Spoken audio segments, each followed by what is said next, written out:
Howdy, y'all. This is the Austin, Texas Summit 2021. Here we go. All right, man. We're going to do a lot of different stuff on the summit. And I really open this up to people's ideas and topics. So that's what I want you guys to share here. I want you guys to say, what do you want to talk about? Right? What do you want to talk about? Right? What is the key thing? Or what do you want to say to me? Or what question do you have to get this started? Some people are new and nervous, right? Like worried about what's going to happen here. What are we going to talk about? The reason why I make these so long is because, we can say after things over. Because, if you ever go to a men's event, you go and you boom, boom, boom, you do some stuff, and then you leave. If they ever they just kick you out of the hotel, and you're like standing there. You don't know anybody. You don't know what you shared a bunch of stuff, but there's no connection, right? Here you're making friends, people you're going to know, right? I want to get the brand new guys. What are you expecting? What do you want? What do you want out of this? Oh, man. Introduce yourself. This is Dave from Boise. I originally called Ronin. I joined the Unblackmailable group to talk about business stuff. I was having problems with my brothers. I got a partnership going on, and the whole Unblackmailable thing really rang true. I wanted to have as much freedom as possible, and he seemed to have a lot of insight into business relationships and how that works. So I'd like to talk a lot about that. And we had some good conversations. That was good shit. Yeah, straighten things out quite a bit, with my brothers and I, and business is doing well, and so there's probably other things I can straighten out as well. So. And that was a sticky situation. Yeah. When you hear the situation, it's a tough situation. Family business, shit breaking apart, like fucking. Right. Yeah, we were at each other's throats, My dad had a stroke. The business just like fell in our laps, and it's like, what are we gonna do here? And power struggle, all that stuff. So hiring some help, with Ronin and accountants and other things to straighten it out really, really helped a lot. And kept the relations good? Yeah, it has gotten better with my brothers. My mom was thrown in the middle of it, unfortunately. She's 74 years old, and technically she was the owner, and how is this thing going to get distributed? When there's a power vacuum, and the business was making quite a bit of money, so we're kind of fighting over it, and it's a terrible thing to fight with your family and brothers. It's a lot better now, man. And thank you so much for that. Whenever shit's breaking apart, it's opportunity. Right. To do something new and say, hey, here's what I want to do, right? Right. Yeah, we did it before, but here's what I think is the best. And you lay it out there, and you try to fit together with people. You don't just say, hey, I'm taking this. It's like, here's my skills, here's what's here. And look at it in depth, right? And that was really cool to hear you. Like, you were moving it up, not just dealing with it. Right. That was the thing. Now we can expand it.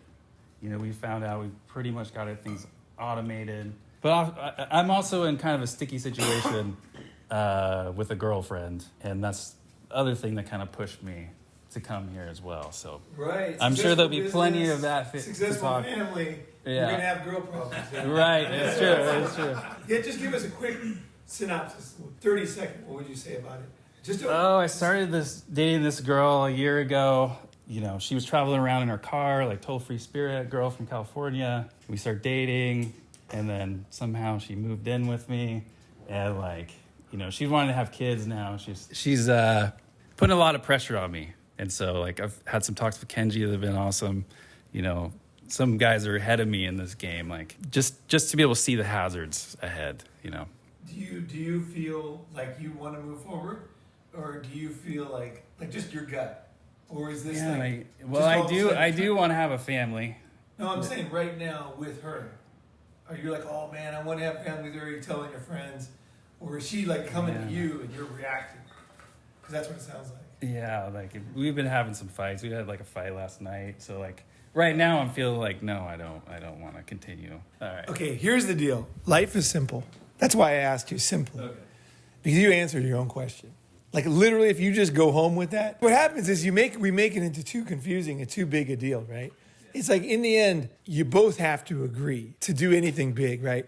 But what happens is you get confused because the other person wants something, and you're like, well, I guess I owe it to them. I guess they're getting, I guess we did this and my family and this and that. It's no, especially if you're a cool guy, you really don't have to rush into anything. It's just if you're a really good employee or whatever, you do not have, or if you have a business, you don't need a certain client, right? They need you. a really good business, like they need you. And smart companies know that, and they'll court you. They'll say, look, we want your full attention here. What do we need to do to make you happy? Like, well, you're already paying. They're like, well, we understand that, but we also know you're very good. I've had people tell me with my headhunting business, and they like flew everybody in. I was like totally like blown away because my family, like we weren't raised to think of ourselves as much. You know what I mean? So I was kind of like, whoa, you guys are all coming in. He's like, no, we're serious. We want you to focus. We think you're very good. We think you can change our business. So we want you to put your energy into this. And it really touched me. I was like, whoa, that never happened before. Because it happens in business. Smart business people, that's the way they act too. They don't treat everybody the same, right? You are in demand guy, so straight up, this is going to happen a million times.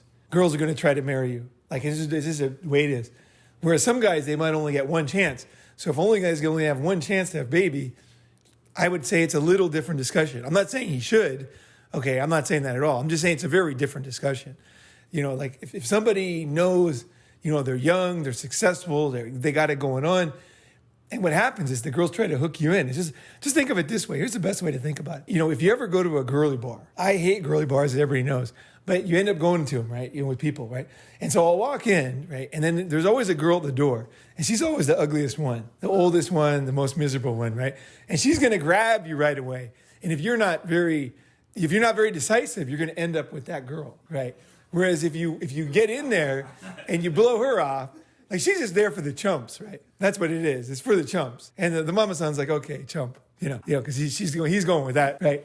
And so the high quality, the V8s are in the back, or whatever, they're not rushing out, they're not rushing out to do stuff, right? So if you let that first girl grab you, whether it's in business or whatever, it's like if you have the confidence, you say, hey, if anything is real in life, it's going to last. So you can put down your foot. And also the thing is, man, if anybody is thinking about any kind of serious commitment, let's say you're a woman, right? What kind of man would you want? Do you want a man who would go with the girl at the door of life? Hell no. Hell no. If you're a woman, you want a man who can take care of himself and can turn that girl down and be nice about it, but turn her down, right? The thing is in your mind, if you need any kind of extra motivation, you just have to know. And I'll tell girls this. I'll say, look, hey, here's the deal. Like whatever I'm doing at the time, I'm saving money. That's why I'm not paying for it. That's why I'm not going out. And I'll say, look, what kind of guy do you want? Do you want a guy who's like mortgaged up to his fucking, he owes money on everything. He's got a car he's paying huge payments on. Or do you want a guy who's like got his shit together, who doesn't get pushed around by things, who knows where he's going, who knows who he is? And when I say that speech, I don't do it like that. I haven't done it in a while, but when I do it, the girls are blown away because they're like, I want someone like that. And I'm like, okay, well, if you get someone like that, you get someone like that, right? There's no between, right? So I'm like that, right? So I'll just be like, and they'll be like, oh, okay. It's a whole new thing for them. A guy who puts his foot down. And it's not just for girls, it's for business, friends, whatever. It's like, what you're worth, what you're going for. And you're like, nope, not right. And you can say it with a straight face because it's not right. And you can say, look, you're really awesome, but it's not right. I just don't feel it. I don't feel it yet. I might feel it in the future, but you won't, right? But you can say that because you never know. You might, right? It's possible, right? So you could say that. But like once you know something, you really know it. Like that's why I say it's so simple. It's so fucking simple. Everybody knows it's true, right? When you know something about a chick or whatever, you know it, and it ain't gonna change. So that's the deal. Is a confident man can go anywhere. There's nothing to hide. See, what most guys do is they don't want the girl, right? Or they don't want the job or whatever. So they start shrinking away, and then the girl starts pushing. The bad girls will start pushing, start trying to trap you more and more and more. So when you stand up and you say, it's not like you're not doing it like some fucking motivational video. You're feeling inside yourself and you're saying, you right? Not right. Right? Not right. Right? Not right. Lifetime commitment? Right now? Here? Hell no. And once you've decided that, it's just like it's so easy. So it's not about what to tell the girl. It's not about what to tell the job. It's inside you. It's like just feeling that. It solves all problems. Because once you know that, you know it. And you'll see it. You'll feel it more. And then when you say no, here's the thing. Here's what you do. It's two parts. One part is you feel yourself. And then you just, without shame, you tell people what's going on, right? And the second thing is After you say that, you start watching. Because here's where you see the fucking truth. Don't stop watching. That's when your eyes are like video cameras, just recording every moment. And what happens often is they'll totally freak out and become somebody totally you didn't expect. And that's what you would have gone with. That's what often happens. The mess, because all of a sudden they're not getting what they want, right? And so you see them. You'll see there's different kinds of people too. Some people, like, they'll totally surprise you. There's two types. There's some very smart girls who are like that, but they're going to try again, right? There's that type. And then there's also the types that are like, I knew it, I knew it. You're the kind of guy who makes a fucking decision and you're not afraid of it. And I knew I was pushing on you. I knew it wasn't right.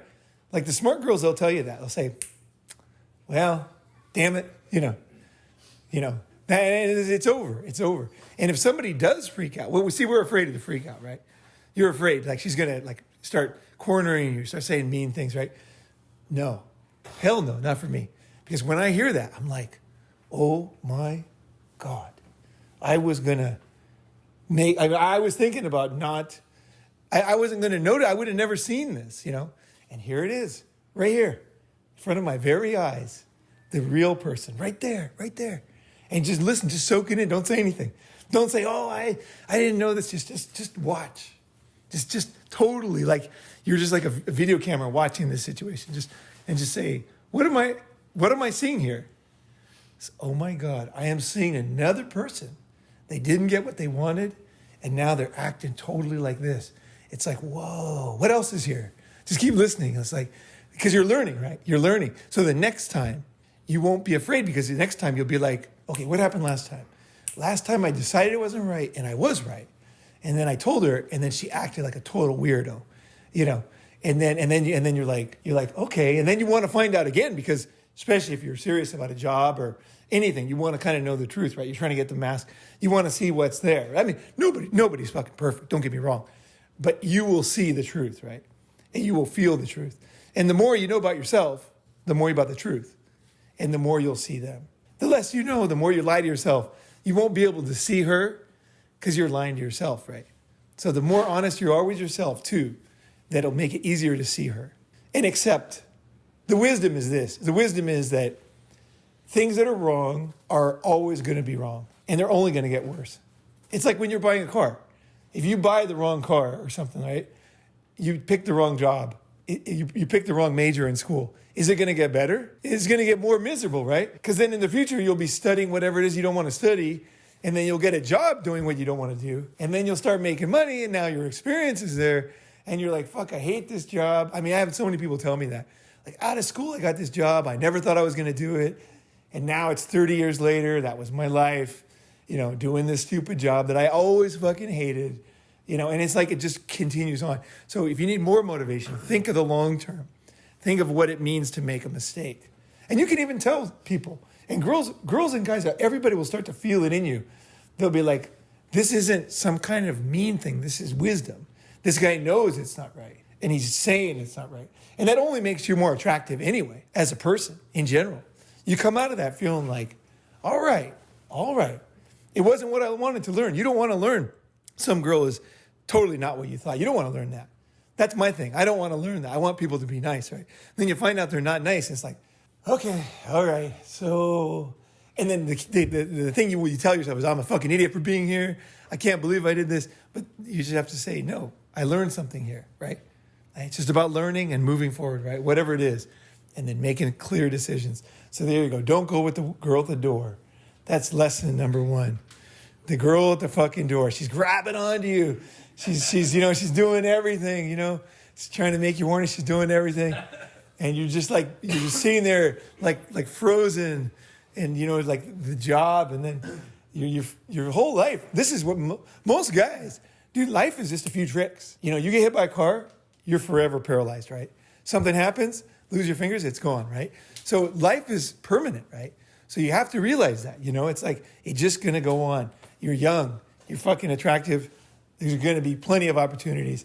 And also, just because you're young doesn't mean you don't have wisdom. You got wisdom, you know the truth. And that's all you have to do. You don't have to listen to me. You just feel it in there. You're like, is this good? Am I burning up to call? You know what I mean? Am I dying to see her? You know, am I ready to leave the summit to go see? You know, like, no. I'm like totally stoked right here, you know?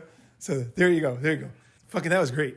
I had a question for you, Ronin. So, Yeah. so a lot of it is like the woman is a lot of the conflict is from their insecurity, right? Which manifests. So, can you comment on that? That a lot of it is their insecurity manifesting, and most of the time that we meet these women or these folks, it's they're reacting because they themselves are insecure, right? So, in my experiences, most women in general are very naturally insecure compared to us. You know, especially as we get stronger and stronger and stronger. If you want to have a conversation, the stronger you get, the gap gets even wider, and then they will not be able to compete with you from your strength because we keep getting stronger.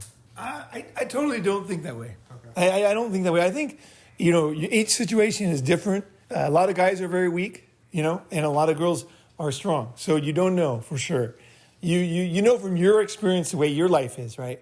But your experience is very unique to you, right? That's the thing that's really hard to get through when you're talking to a group of people is you realize that you think it's normal, right? Whatever it is that you do, you think, oh, everybody can do this, right?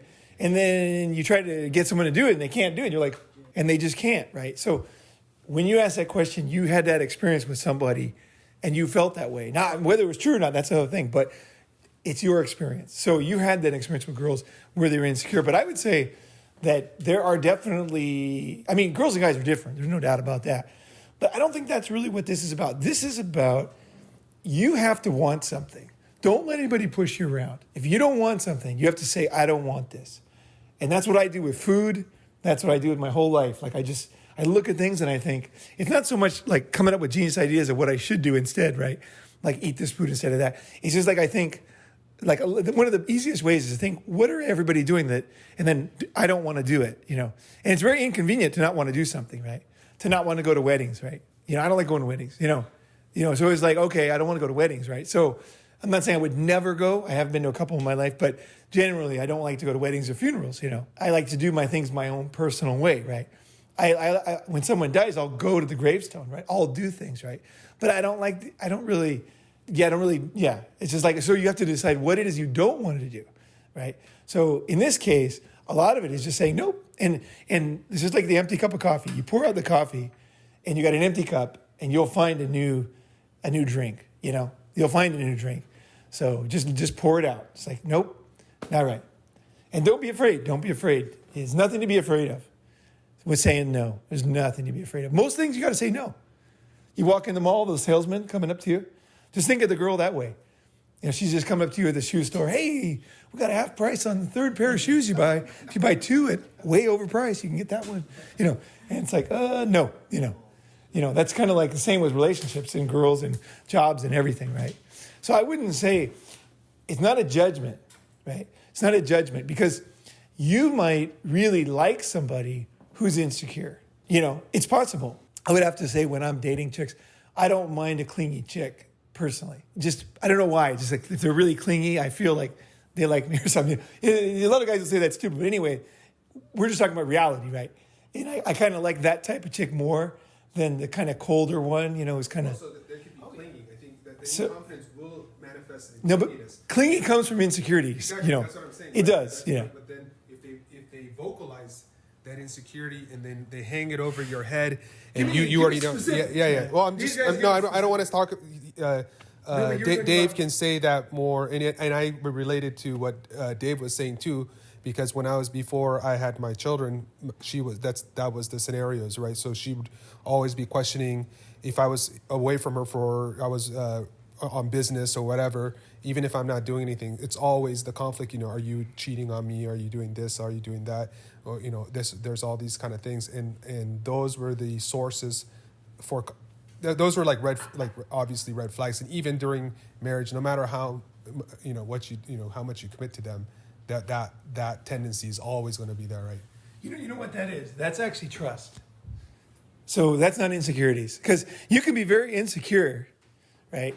But you could trust some people, right? You might trust your dad. You could be very insecure, but you trust your dad. So the trust is what you're talking about. Is she didn't trust you. And so she was just forever. I mean, like, fuck, who wants anybody who doesn't trust them? It's like, you can't prove you're trustworthy. So forget trying that. Fuck that. You can't do that. If someone doesn't trust you, you know, I had friends that, like, they like, I've met people in my life, like, they like steal shit. And so they don't trust you. And I don't know how I'm going to fix that because I don't know what the fuck's wrong with them. You know, like, there's something fucking wrong with them, you know? So it's like, they're broken. So fuck that. I'm not going to waste any time with that. I can't prove I'm trustworthy.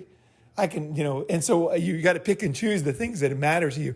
But if a girl does not trust me, right, I cannot stay with them. Because the thing is, a girl that trusts you, right, a girl that trusts, like, let's just say with girls, right, if a girl trusts you, even if you cheat, see, they trust you, okay? Because you can make a mistake and they still trust you because they know they're trustworthy and they have the ability to trust, right? Because people make mistakes, okay? It is the fucking way it is, right? So, you know, like, some people will just, like, lay down, like, a lot of people, it's like a guillotine, you know? One fucking mistake and you're out, you know? It's like, who would want to have a job like that? You know, you fucking put the, you know, fucking coffee in the wrong place, you're fired. It's like, what? You know, the fuck, you know? That's the kind of thing with no trust. It's like, they just can't trust people. They got to trust issues. So usually trust issues come from childhood, and it's very difficult to fix those. But insecurity is another thing. Insecurity, I don't even know if it's real. Like, because everybody's insecure. You know, everybody's insecure. But lack of trust, that's fucked. That's fucked. If you see lack of trust, if they're continually asking you things and you just realize they don't trust you, what I would do that one, I would just lay down the law and say, I'd think about it. Again, same thing. This is actually ringing true. Okay. I think it is the trust. Yeah, get all peaceful. What you're saying is exactly right. Oh, okay. So what I do is I get down in myself. I get really down in myself. And I think, what's going on? What's really get deep in the thing? What's going on? They don't trust me. So what I'll do is I'll say, okay, don't trust me. People don't trust me. No. And I'll say to them, I'll say, look, I just want to break this down. Here's what's actually going on is you do not trust me. And there's nothing I can do to prove I'm trustworthy. It's impossible for me to do that. It's just impossible. I cannot make, because it's coming from you. You have a lack of trust. And so I can't make you change, right? I can make me change. It's like a deficit that you have to overcome. And, you know, you can't overcome it. No, that's what I'm saying. It's impossible. Yeah. It's totally impossible because you can overcome something like you can lose weight. Like Roger lost weight, got in shape, right? Raj, and he did that himself, right? But I can't get Raj in shape. See, he's got to do it himself. I can't make him change, right? I can tell him good ideas, and then he decides. He comes to the fucking summit. I'm like, huge change, fucking totally different person, right? And he decided to change, right? So I gave him some ideas a few times over, and he finally it clicked. It clicked. So you can't make them trust. So what I'd say is, look, here's what I would really say. I'd say, look, I understand that if you had things in your past, your dad or your mom, where it was not, you could not trust them, you know. Like, let's say you grew up in homes, you know, like in foster homes, right? You can't trust anybody, you know. So, you know, I understand, okay, trust isn't like she's being mean to you or anything. She's got trust issues, okay? Just say, that's it. So you just say, okay, you just think in your mind, she's got trust issues. I can't fix those. It's impossible, right? No matter how much you just can't fix them because no matter, you can do everything totally trustworthy, but she's going to think something, right? And then people that don't have trust issues, what they'll do is they'll say, oh, he's probably cheating when he goes to Bangkok, right? He's probably cheating, so I'm going to cheat, right? Because they just make a decision that it's not just trust. It's like they don't trust you, so they don't want to get hurt. So, what's that? Area code rule. They'll justify you're in a different area code. It's not cheating. Okay, there's area code, but no, but the basic thing is they're not trusting you. So they're going to go and take action to protect themselves from your supposed actions, right? And that's a nightmare. When you're a trustworthy person, it's like an employer doesn't trust you and is always like, you know, got video cameras on you all the time and watching you all the time, and you're like, hey, look, let's do this straight. I'm fucking trustworthy, okay? So if you guys don't trust employees, I'm fucking out of here because I don't know what's wrong with this company. I don't know what happened here before, but something's fucked up because the way you lose your best employees. See, here's the thing. you lose your best people that way. So whether it's job, workers, clients, girls, family members, whatever, the best people, if you don't trust them, they can't stay with you. Like, you're right. If you just think every single person from this minority is this way, you're going to never make any friends because you're never going to connect. Because you're just going to, even the best guys, right? They're the ones that are the most sensitive. They're the most sensitive, right? Because they're like, hey, man, I'm not like that, And if you just treat them all, everybody the same, it's the same with guys, right? Fuck that. Like, I'm not some untrustworthy person. Look, I'm not fucking perfect. Don't get me wrong. You know what I mean? I'm not perfect. And the thing is, the cooler guy you are, the more chance you're going to have to cheat. That's the fucking truth. Girls never talk about that. If you want a fucking cool guy, you're going to have to put up with the fact that girls are going to be hitting on this guy all the time. And he's probably going to cheat. If you want a guy who's super loyal, get a loser. Get a total fucking loser. Like, there'll be less chance of him cheating. But people want both, right? They want the coolest guy, and then one little mistake. This is fucking bullshit. These are broken people. These are broken people, and you don't want to be broken yourself. Well, you're the same way, right? It's like, you trust people, right? Right? Kenji's trusting everybody in his house. That's a big deal. That's trust. That's a huge deal. A lot of stuff in the house. It's a nice house, right? He's trusting everybody, and because he trusts, right? That's just point blank, And the thing is, that's gold, see? Because when someone trusts, you know who they are. Because, like, thieves don't trust, right? That's the whole point. They just don't trust. And then people that are trustworthy, they think, they're going to trust, right? Because they're trustworthy, right? So sometimes you can see it that way. You can see it by how they treat you, right? And, so be careful doubting everybody, Because that's one of the things I don't like about red pill stuff is some of the red pill stuff is like all the same, all this. Hey, look, man, half the population's fucking women. Your mom's a woman, by the way. You know what I mean? There's women all over the fucking place, And it's like if you don't trust half the people in the world and maybe 60% of the other people, it makes it really hard to have a good life. It really does. Because, everybody's got friends, everybody's got family. It's just fucking stupid, right? You have to look at each person individual. Who is this person, right? What are they? What do they bring to the table? Are they this? Are they that? And just feel your gut. Be willing to accept bad information. That's the last thing I'll say on this is when I am in sales, I come up to people and the first thing I'll say, they'll say, oh, I don't want this or I don't have the money. I love that. It's like I love to hear bad information as a salesman. It's my best because then I don't have to waste time. Because I'm like, woo, thanks for telling me. Like, hey, have a look around. Even when I was selling stereos, I'd be, look around. If you have any questions, when you're ready, let me know, whatever. And then I just kind of like cruise around and they're like, you're not like pushing me. And then sometimes they'll say, oh, actually, I am kind of serious, but I got to get my check this Friday. Or they'll start telling you stuff, right? And they'll be, okay, what do you really want here, And then you can work out a deal with them. But if you're like, you don't want to hear bad news, you're like, oh, Carlos, so you want to buy a stereo, don't you? Yeah, this one's only $50,000, and you get this, and you got. And then the guy's just like, it's like, no, I want to hear bad news. You don't have the money. You don't want to buy. You're not ready. Whatever it is, tell me the bad news. Tell me the bad news first. So that's why we don't want to hear the bad news. That's why I bring it back to what you said. It's like we don't want to hear the bad news, and then we wonder why we make all these bad decisions. It's like, don't tell me the bad news. Don't tell me the bad news. And then let's make a commitment. And then it's like fucking terrible. And then you're like, you didn't want to hear it. Your friends told you, everybody told you, your heart told you, your mind told you.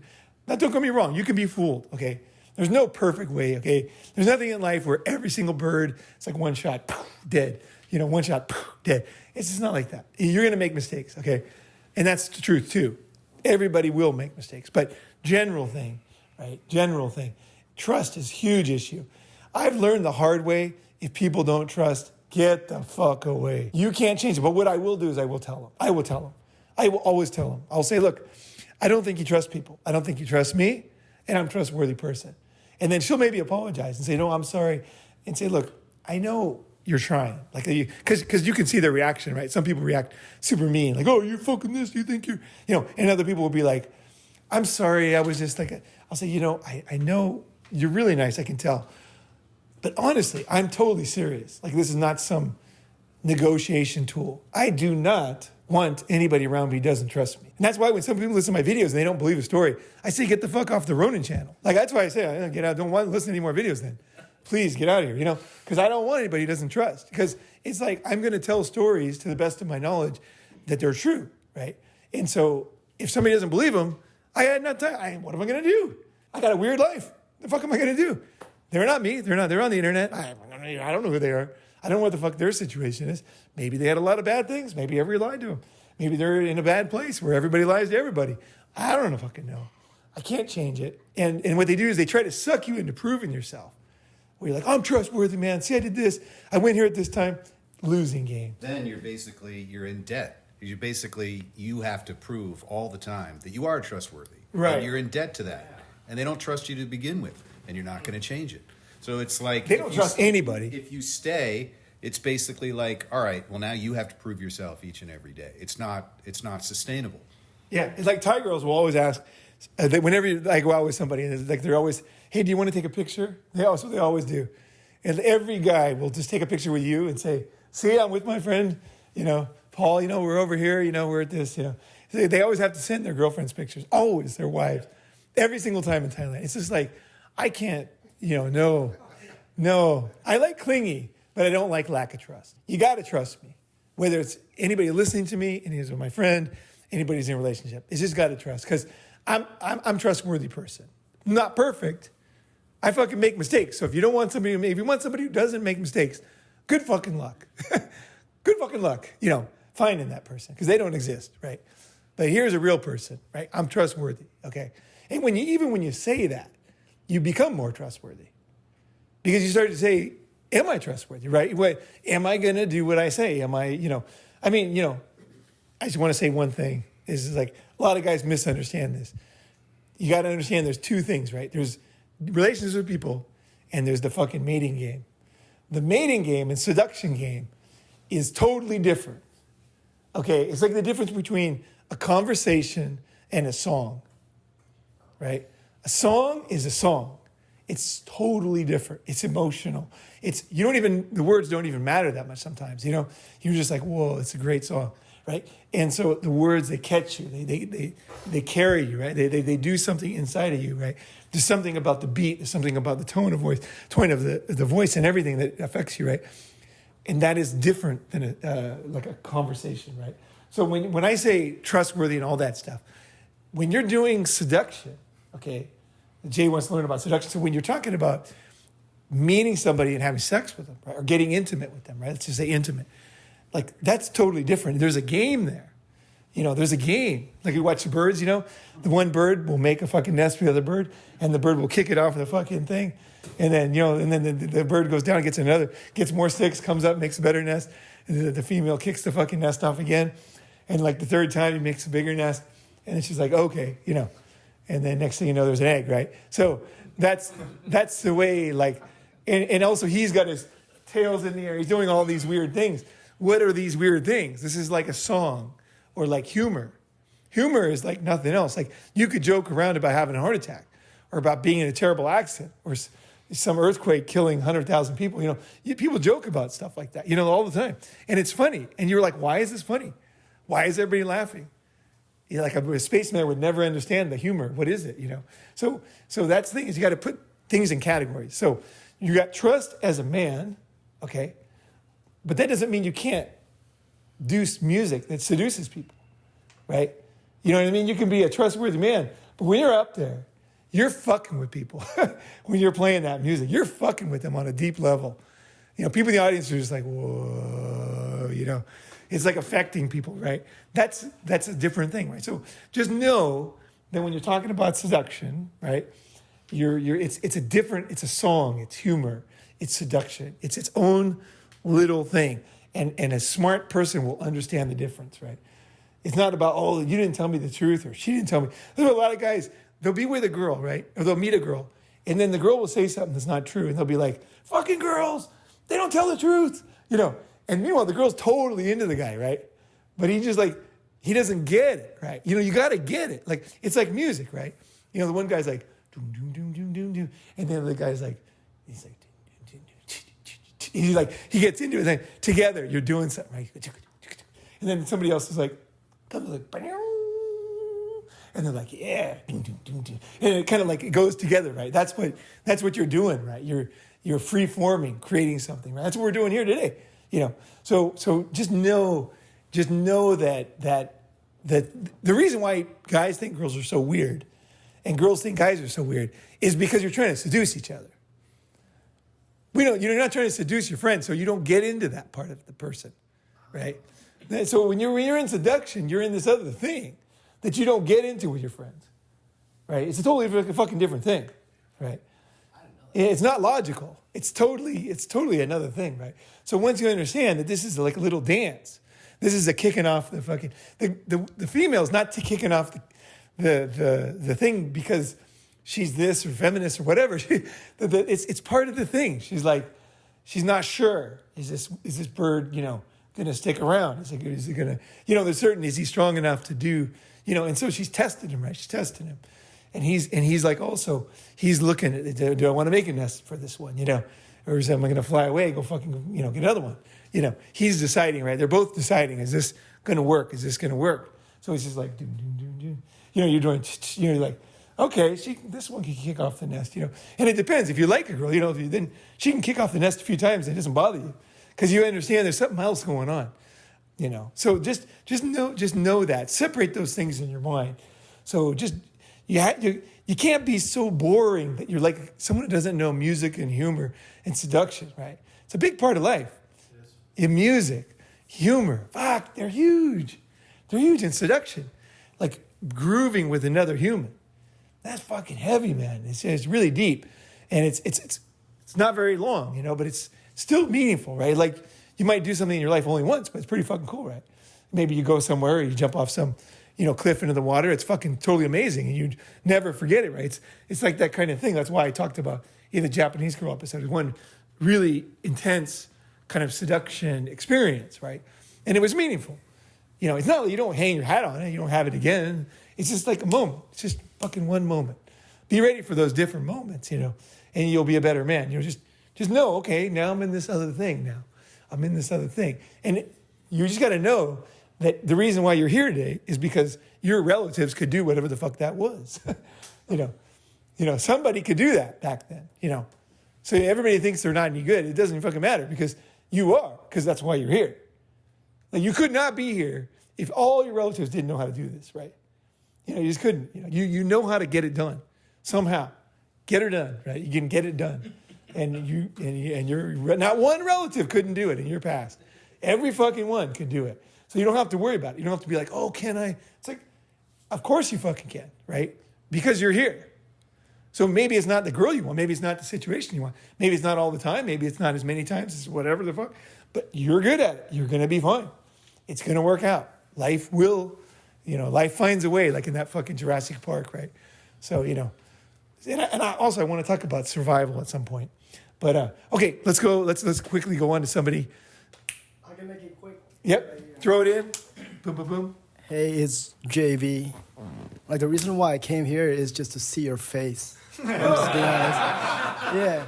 And, like, I've been listening to your channel for 1 year, right? Oh, okay. And my mind has been playing like shit with me, Like what I usually do is I listen to your YouTube before I go to bed, and then I fall asleep, and then in my dream, like you're there, and I see you, and then your face looks like fucking Brad Pitt, I was like, the thing is your voice. I know what you're talking about. Like yeah. When I studied Chinese, right? I listened 24 hours a day. I had it on my speakers in the house. I had it in the toilet. I had it when I was sleeping. I had it all the time. And it would ring in my voice. I know exactly what you're talking about. It's just like audio is such an incredible thing. I got something to do with audio. Yeah, audio is incredible. For me, I'm gonna switch I'm gonna be marathon. They call me marathon. What's That's it? it. Marathon. Marathon? Yeah, marathon. And for me, like the way like my seduction or game is like I'm not that good in like street or pickup. I can do it like because I'm pretty good at like opening, but my seduction has been like the online game. And then what I do is that like I'll text the girls and then I'll be like, hey, do you want to do a phone call? Every girl who has enjoyed a phone call for me and who's at least been like 1 hour, 2 hour phone calls, and the audio, like you're saying, it's powerful. I really do think it's really powerful, the audio. Audio is, here's the reason why it is. Here's the reason. Think about this. So when did we learn to write? Audio is so ancient. Probably on the cave walls, right? That was probably the earliest ones, right? 2,000 years ago. Yeah, 2,000 years, right? So how old is humanity? At least 200,000, at least, right? So, and before that, we were pretty damn close. Cro-Magnums were pretty fucking close, right? So, there was a lot of similar things. So audio is the oldest form. Really, voice is really the only, to me, it's one of the only real senses. Even eyes are pretty new.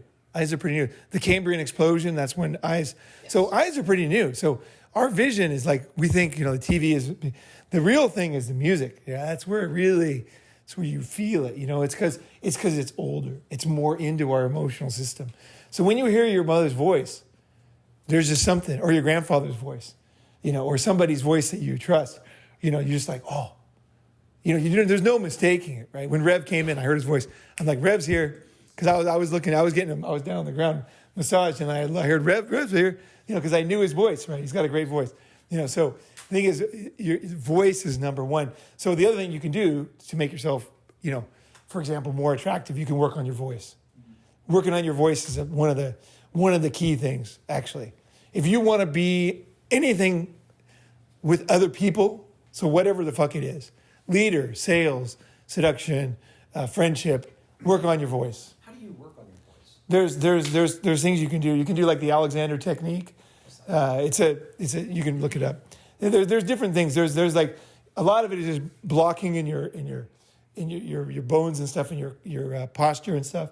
A lot of it is that, and there's also ways to hold your tongue, and there's ways to use more of your diaphragm and be able to project your voice out more. I've never had professional training, but I've definitely downloaded a lot of voice stuff. Like I have Jeffy's course on voice. I forget what it's called, but he's a friend of mine. So, I have a couple courses, like the sound of your voice thing is one of them. And I've watched a lot of on YouTube too. But the voice is a key thing, because my voice is not naturally that good. So I really want to work on it. And I haven't really done it really seriously, but I know I will. I'll find somebody who's really good at it.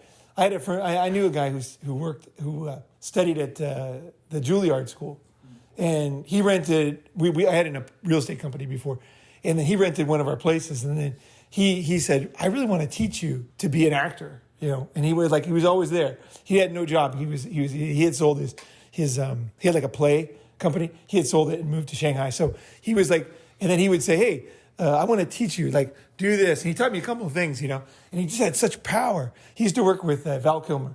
He went to school with Val Kilmer. And like all those guys, you might think they're cheesy, but they worked on themselves. All those guys have skills. That's how they got to where they are, right? Into big movies, right?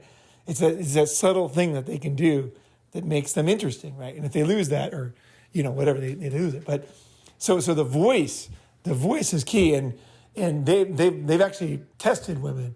And when it's something about the lower voice, women are automatically turned on.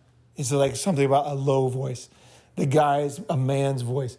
And maybe it's because you rattle, right? Your ears are just bones, right? It's like tiny little bones that move. When I talk, they move around, and then that sounds like a sound to you, right? That's what audio is, right? Well, I have a lot of practice, because I at one time when festivals were happening, I got loud, or practice at talking at different volumes. Or I think you had it naturally. I mean, when I was growing up, No fucking way.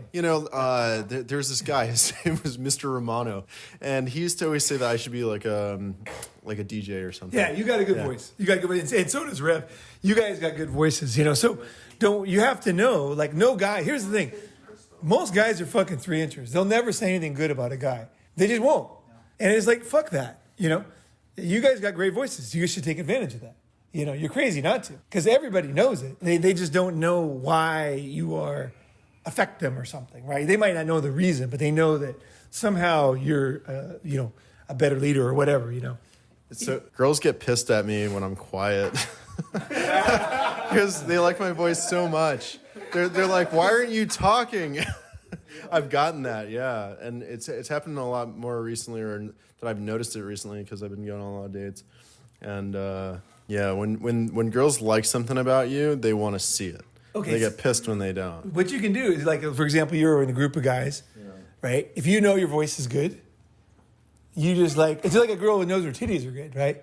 She's going to wear a shirt that shows her a little bit off, right? You know, or it kind of gives you a hint of what might be lurking there, right? So the thing is with your voice is you're in a group, everybody's there, and you just say something, right? And it's your secret, it's like a secret message to people that you're going to see who reacts to that, right? Because some people won't, right? You know, you could be very good at something and a lot of people don't care because they're not in a situation where they care, right? But if they do care, you'll know it, right? So that's a lot of like things like anything with sales, seduction, whatever the fuck, is that I know in advance what I'm doing. And then I'm testing to see who is it working on, right? So with girls, I'm gonna do something, and then I look, and I'll just like, I'll figure out what girl is into it. And I'll just walk straight up to her and I'll go, you're totally into this. You know, you want me. And then the girl will be like, how did you fucking know? Right? And like, I've had girls say that, like, and I just take them and start making out with them. And they're just like, how'd you know? It's not fair. They'll go, it's not fair.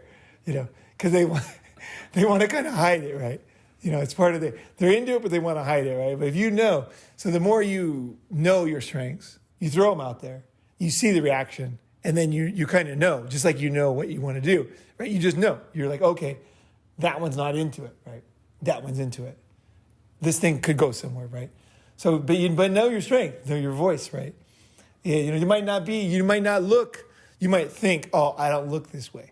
So, you know, why, you know, but you got many secret, invisible things. Everybody's got their invisible skills, right? So it's those invisible skills. Jay's got the massage. Yeah, he's got the massage. He's got the touch, the ability to, you know, it's therapeutic, right? It's a heavy thing, and I don't say that lightly. Like, I'm serious. He is very good at massage. Like I know massage. What? They cry to me when I do massage. Yeah. Oh yeah. No, I know. I've had girls like they'll tell you all their secrets. Yep. Yeah. Yep. Yeah. It's because the massage is so good, it affects the emotional part. Now that's what I'm talking about, the voice.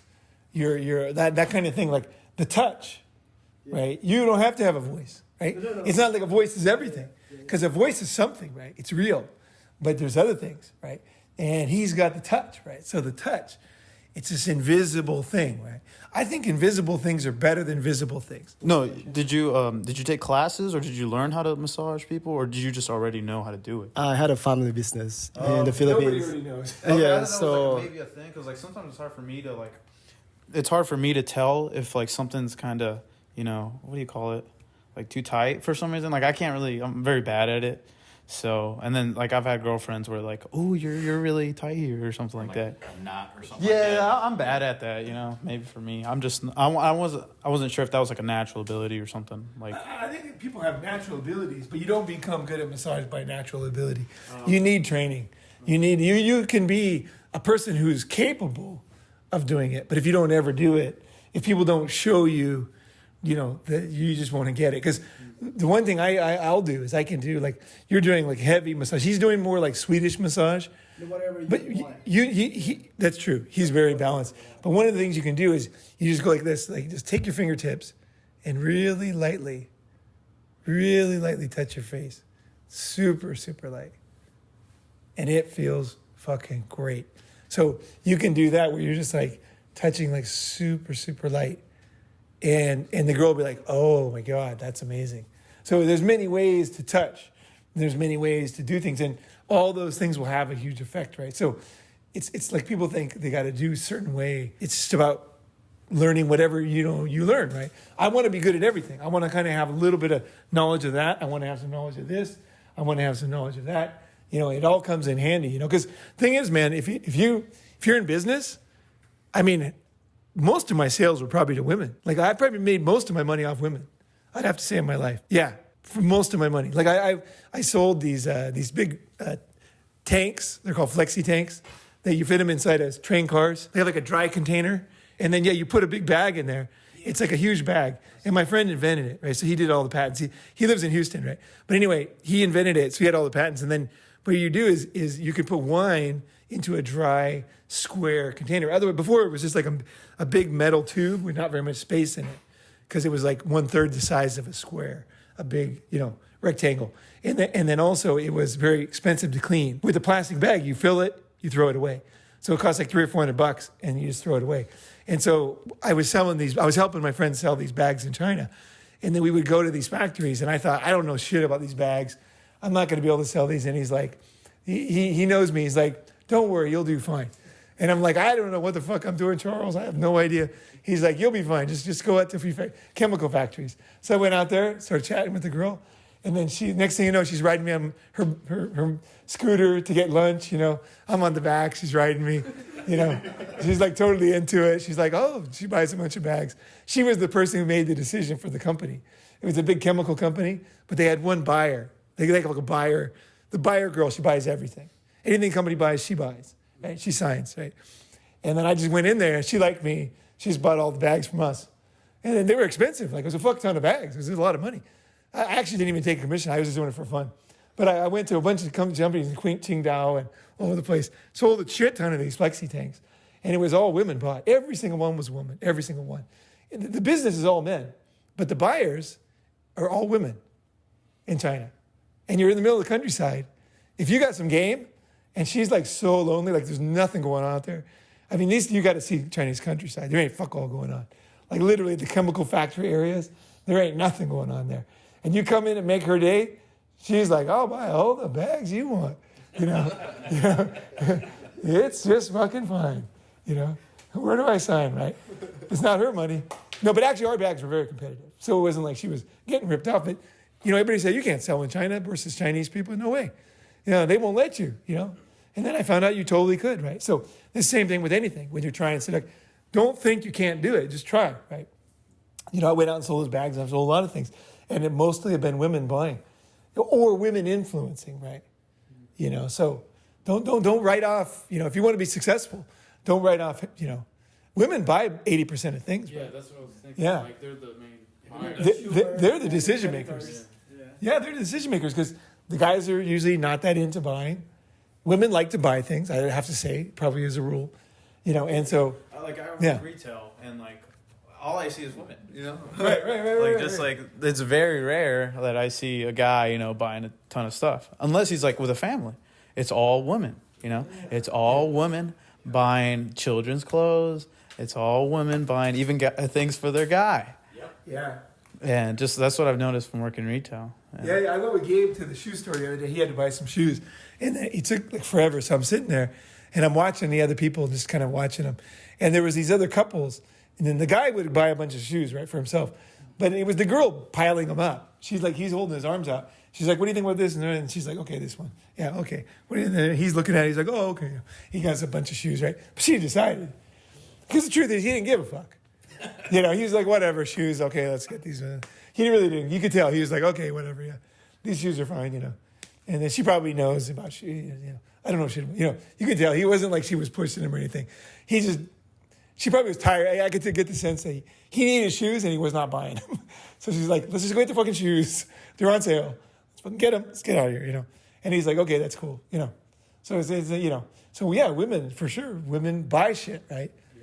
Women fucking buy shit. But then I think maybe guys are buying something else. Like guys are probably buying cars or big stuff. I think most car decisions are women. Car decisions. Yep, No. I read the research.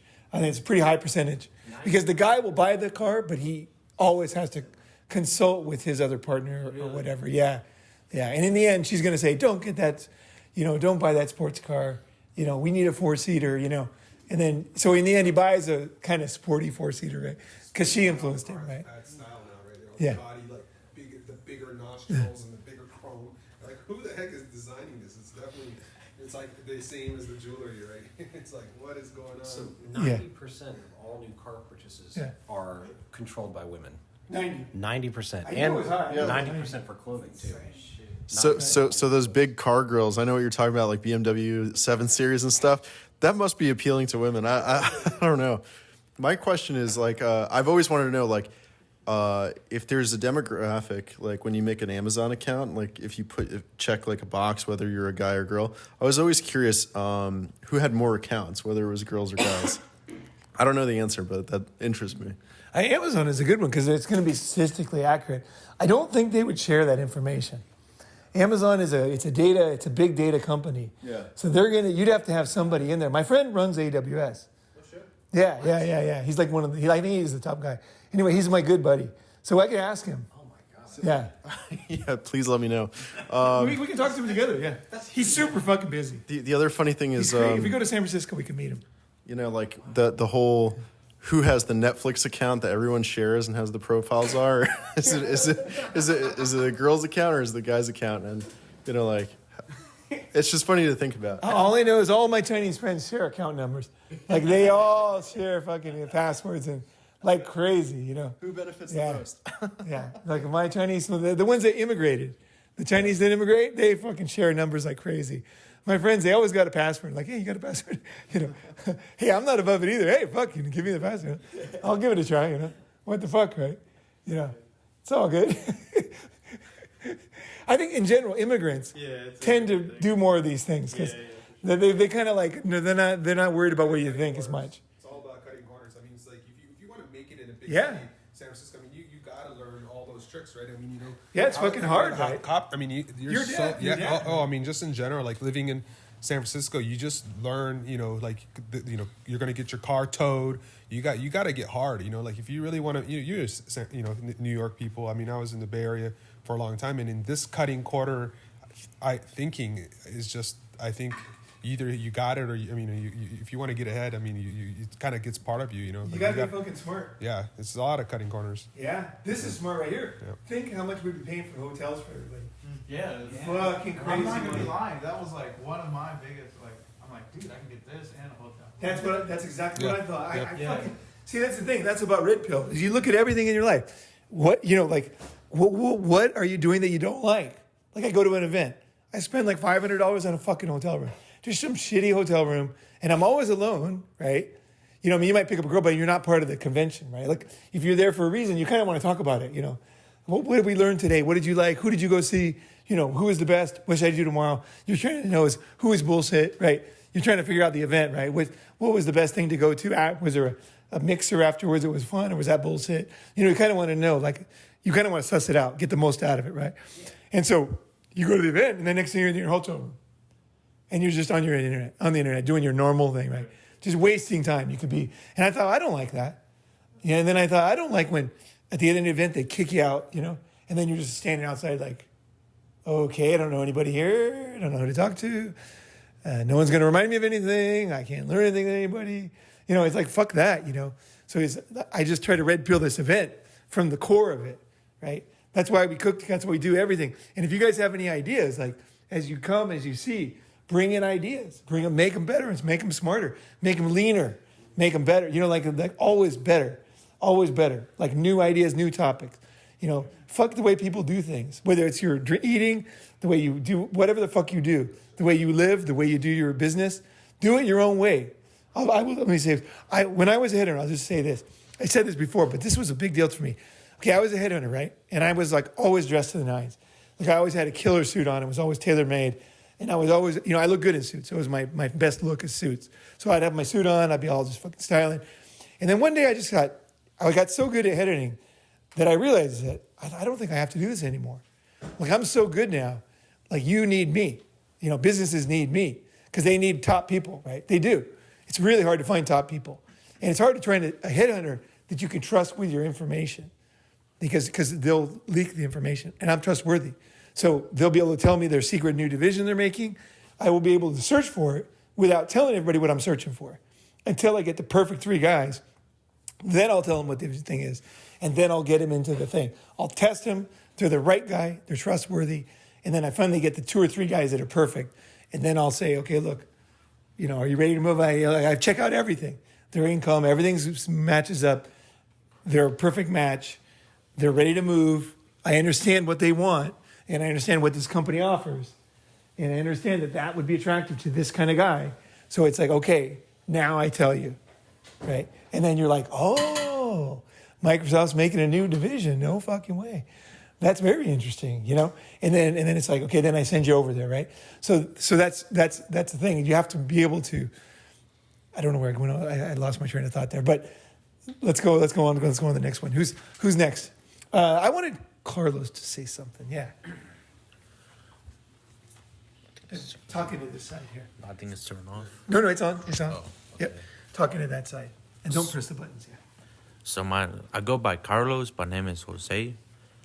Come from Dallas. Came here to learn about everything. Pretty much like a jack of all trades, especially the problems I have at home. And that's pretty much it. How old are you and everything? Like. Oh, 21. Yeah. Mexican.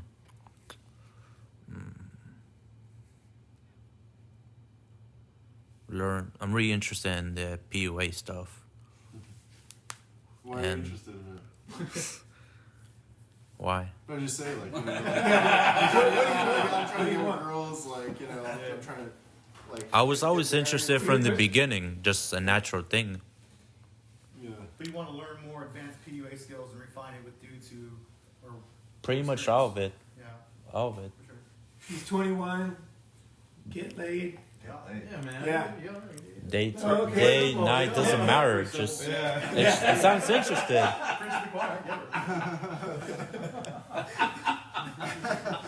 We're doing hand signs right now, hand gestures. Right. Dude, Ronin, I love how you said that I love how you say the mating game, man. Because that's how I kind of like, now that just getting more experience, that's what it kind of is to me now. Like I classify like, relationships and then, just people in general, but then there's that mating game, man. It's something else. It's not just like anything else, It's its own thing. And super unique. That's the best way to think about it, because it's not really pickup, it's the mating game. It's the mating game. Can you do the mating game? And the mating game is an illogical, very deep, very meaningful thing for a man, actually. If you cannot do it, your life will be worse. Because it's an important part of a man. It's just like it's an important part of a woman to be feminine. She could be like a truck driver, treated like a man. Like I said, let's say she's just a regular straight woman, but she has this real desire to be a female. There's something deep in there that she wants to be feminine, It's like really important. And the guys, very important for us to be able to if you can't do one of there's two things that we're built for. The two things, mating and reproduction, right? And survival. Reproduction and survival. Those are the two main things that you can boil almost anything that you do down to those two things. The reason why we're careful is because we know that you might get a lot of advantage from something, but the chances of dying are high. Or they're like, for example, they studied Africans, right? And they would walk along this path, and there was a little path with a little bit of grass. And they would all walk all the way around. Like, it takes like a day or whatever to go around that thing. And then they said, well, why do you walk around that? And they said, well, because there's a snake here that will kill you. And he said, the odds he's going to be there are really low. So you're wasting a lot of time going around this thing. But like they looked at this statistically, the people that walked through there every day, the odds they were going to die, actually, they were reacting very logically to the amount of risk, because it's so extreme if this snake bites you, that it would be over right then. So it was worth walking the whole day around, whole day back, right? Because it's so extreme what could happen, right? So that's survival. We do a lot of things for that. They don't seem logical. Why are you so careful? Why do you, why is Kenji bolt everything down? It goes back to that survival. He's like, okay, so he's on the side where he's like, his calculation is, that being careful is going to pay off, right? And I think that is, I would say Las Vegas casinos would take that same opinion. Whereas the guy who loses money at Las Vegas, they take more of the winner takes all attitude. I'm going to go in and win a bunch of money in Vegas, and the casinos are like, oh yeah. So it's like, break it down, like survival and replication. That's it. That's what we do most things for. We want to be cool, reproduction, right? We do something It's why do we do health? Why do we do all that? It's either for two things, right? To look good for reproduction or healthy survival, right? Why do we work? Well, survival, but also the guys work hard because they want to get laid. Basically, that's why guys work. If you look at any place where there's no women or no sex, guys aren't that motivated. It motivates us to know that we're going to be somehow attractive. And maybe you don't think you are, but just look at the world and you'll be like, okay, that's true. Guys are like that, right? Okay. Yeah, and to dovetail, I think kind of back to the earlier discussion too. I mean, ownership, reproduction, and these things. It's easy. We want to have an idea of abundance, right? I mean, I think that's what Ronin, you talk about abundance and ownership and being strong, having the proper mindset. But I think time is still not on our side always, right? So if somebody has a goal oriented, say, hey, my goal is to be a dad, have a family, have children. Maybe it's not a relationship. Your environment that you are exposed to, the women that are available. Let's say you live in a small town and you have these 10 women that are the only 10 like girls that you actually think you're attracted to. But then, I think the quality that we're exposed to today, I'm starting to think in the practical terms, right? The quality and what you are desiring is also affecting us. And so, we are compromising. I know that we don't want to compromise, but at the same time, you have to, your goal is to become a parent, your goal is to be a dad, throughout whatever means possible, right? Because the mating game, when you play the mating game to the completion, the end result is the baby, right? And so not necessarily. Yeah, not necessarily. No, but I'm it's just a different saying. thing. No, Okay. it's a different thing. Because you could be the guy who mates, and some other guy could be the guy who raises. True. But Really, it is a very different thing. It is a very different thing being a good dad and being good at seduction. Those are different things. But I'm just saying the main part is They can lead to the other. Yeah. All this discussion, we have this information to know all the scenarios that you can go down. And if you are, you want to have sex with the hottest girl possible. Like, there's this balance. There's a balance. I mean, sometimes for me that was the way I thought. Like but at the same time, whatever that you have that disposal, like you're making that calculation, right? So if you have all those factors, and you feel that our times are limited, if you really realize that your time, like girls' times are limited, they can only do their child's from 20 to 40, right? But even as a guy, you want to have time with your children, to be on right? So we don't have time. So, you have to, I think it is there. So I would like to hear your opinion on that balance of the practical nature. The practical nature of that calculation, right? Because I like the idea of abundance, right? We need to have the mindset of abundance, right? And having those decisions, like we were saying, that their nature is often, from my perspective. Are you talking about girls? What are you talking about? Girls, what are you talking being insecurities and the weakness. We are the dominant. Our nature is to be strong, right? Their nature is actually weaker in many ways. I think, especially when you're younger. Emotionally and things. So there's some ownership that the expectations that you have is good. Like that's what I would want the girls to meet you if they're if you're having these kind of issues of her being wishy-washy, insecure, even you're talking about. I'm not getting it. Yeah. What are you talking about? Dating? Or are you talking about? No, just. What are you talking about? So I'm just saying, at some point you'll want to make a decision on even taking a risk, right? So you say, even for me, I'm calculating risk all the time, right? Yeah. But if you want to have a child with somebody, okay. You have to take a risk sometimes. Yeah. you have to commit Yeah. to a risk. Yeah, you got to take a risk, right? Right. So, Okay, I see. Okay. Yeah, so that's my point. So there are always, the risk is always there, no matter what, right? In many realms of any kind of interaction with another human. Okay, so exactly. And there's a lot of guys who took risks coming here. There's people who were worried, right? And they took a risk, right? I know Carlos was. Everybody was worried. Like some people, like, oh, is this going to fucking work out? Am I going to fit in? You know what I mean? Is it going to work? and then like they took a risk, you know, and then like some people don't come, like at the last minute they're like, I can't go, you know, because the summit's too intense, you know, and they're like, you know, and other guys, they come, that's what they're doing. So yeah, no matter how careful, you got to take a risk. That was one of my mistakes with investing. I'll find a good thing, and I just have difficulty putting the money into it, you know. And then I'll tell everybody about it, and then it'll go up, and I'll be like, fuck, you know. And I'm just like, again, you know, again. It's like, again, I didn't do it, you know. It's difficult for me to take that risk sometimes with money. Other things I will. Physically, every time I'm down. I am down every fucking time physically. Yeah. But it's like when it comes to like money. With women, like these days, the government, you know, you lose your child, you can lose, you know, you have to pay child support, all these things. I mean, Well, there's always risk, but we're talking about not that. We're talking about like when you see something, like you can be careful, but sometimes you got to fucking go out there and get shit done. You got to break eggs to make an omelet, right? And I think this is Carlos right here. He's 21. He's like, fuck, I got to break some eggs. You know, I'm not good at this. I don't know what I'm going to do. I'm 21.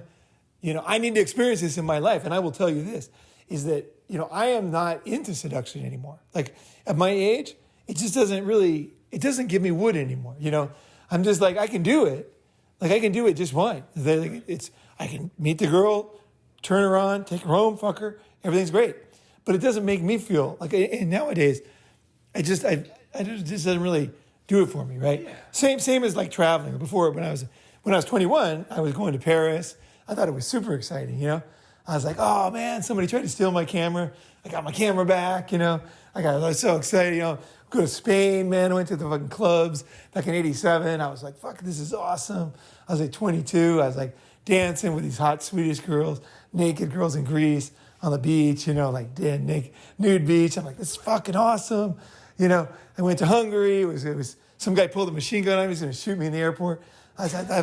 Yeah, because I was sneaking into I had checked in with my thing, and there was just these planters to stop you.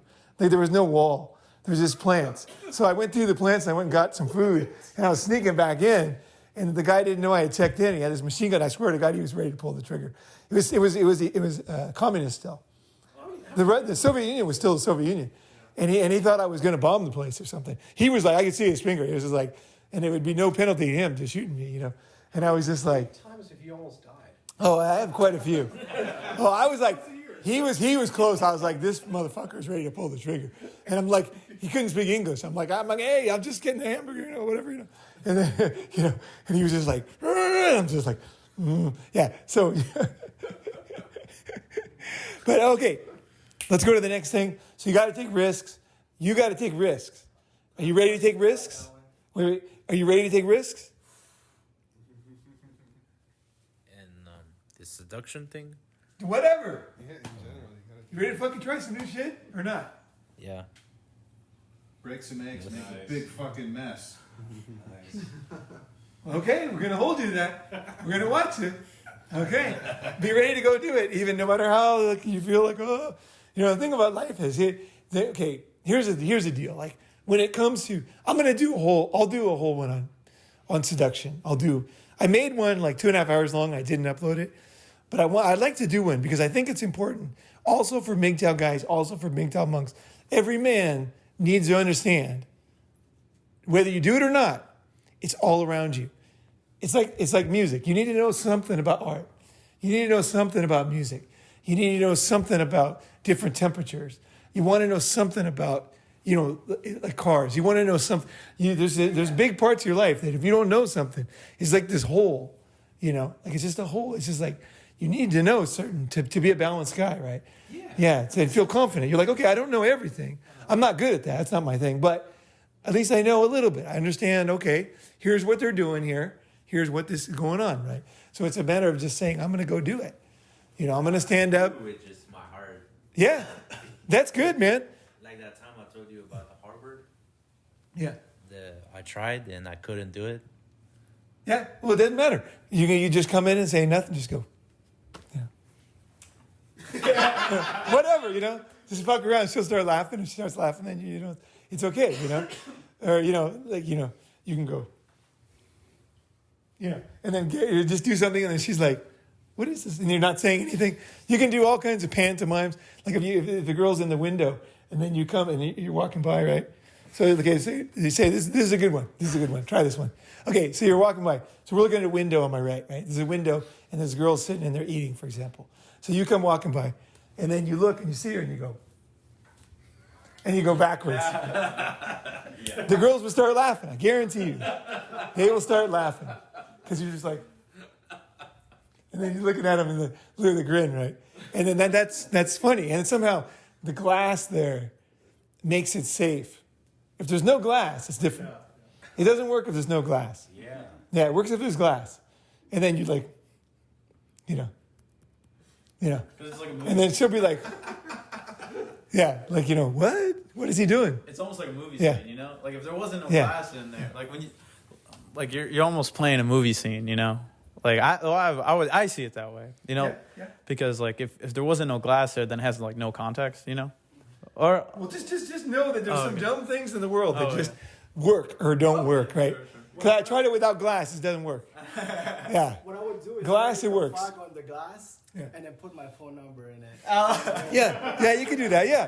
Just walk out. Yeah. Oh, that's good. That's what I would do. That's really good. Yeah, you could write it on there slowly, there's a lot of stuff you can do. Or you can go in and sit down with them. Yeah. Right? You can do a lot of things, So anyway, we're going to go into why it's so important to be able to talk to new people. And that's what you're doing. In the end of the day, that's what seduction. You're talking to new people. Very important. Because it's very lonely if you don't meet any new people. Yeah. Life is fucking lonely. Okay, so. Fuck that. You got to go with other guys too. When you guys were talking about earlier, right? You were talking about balance and also risk taking, right? I'm like you. I don't use condom, Yeah. So how do you balance it while you have fun? Because I fucking hate condom, and reduce the risk, because what works for me so far, I'm just a young guy, but I want to know what you guys gonna do, like to go deeper than that, like to reduce the risk. I make my girl like. Oh, no. Yeah, All you got to do for that one is just basically old school. If you train yourself, okay. Now I'm not a doctor, so I can't guarantee it's going to work for you. But I will just tell you that there was a day when condoms did not exist. Right. Okay, long ago, right? And we lost a lot of skills, right? Like before computers, there was the abacus, right? Where you could calculate really fast. Now people can't use it anymore, right? Well, people in Japan can, but in China they use them, but not here, right? Most people can't use abacus, right? So we lose these skills over time. But the old school is you would fucking learn to control the Kegel muscles and your Kegel muscles, and you would control it so you could make yourself not come. Yeah. So what I did is you're taking a piss, you're full stream, and then you try to stop it. Try not to clench any other muscles. Practice on just that muscle. That's the kind of thing, like in yoga, you make your toes go like this, which is hard to make them spin out like this. Instead of like this, make them go like that. You have to learn that. It takes time to learn in yoga where you can do that with your toes, right? Because your hands is easy, but your toes are not easy, right?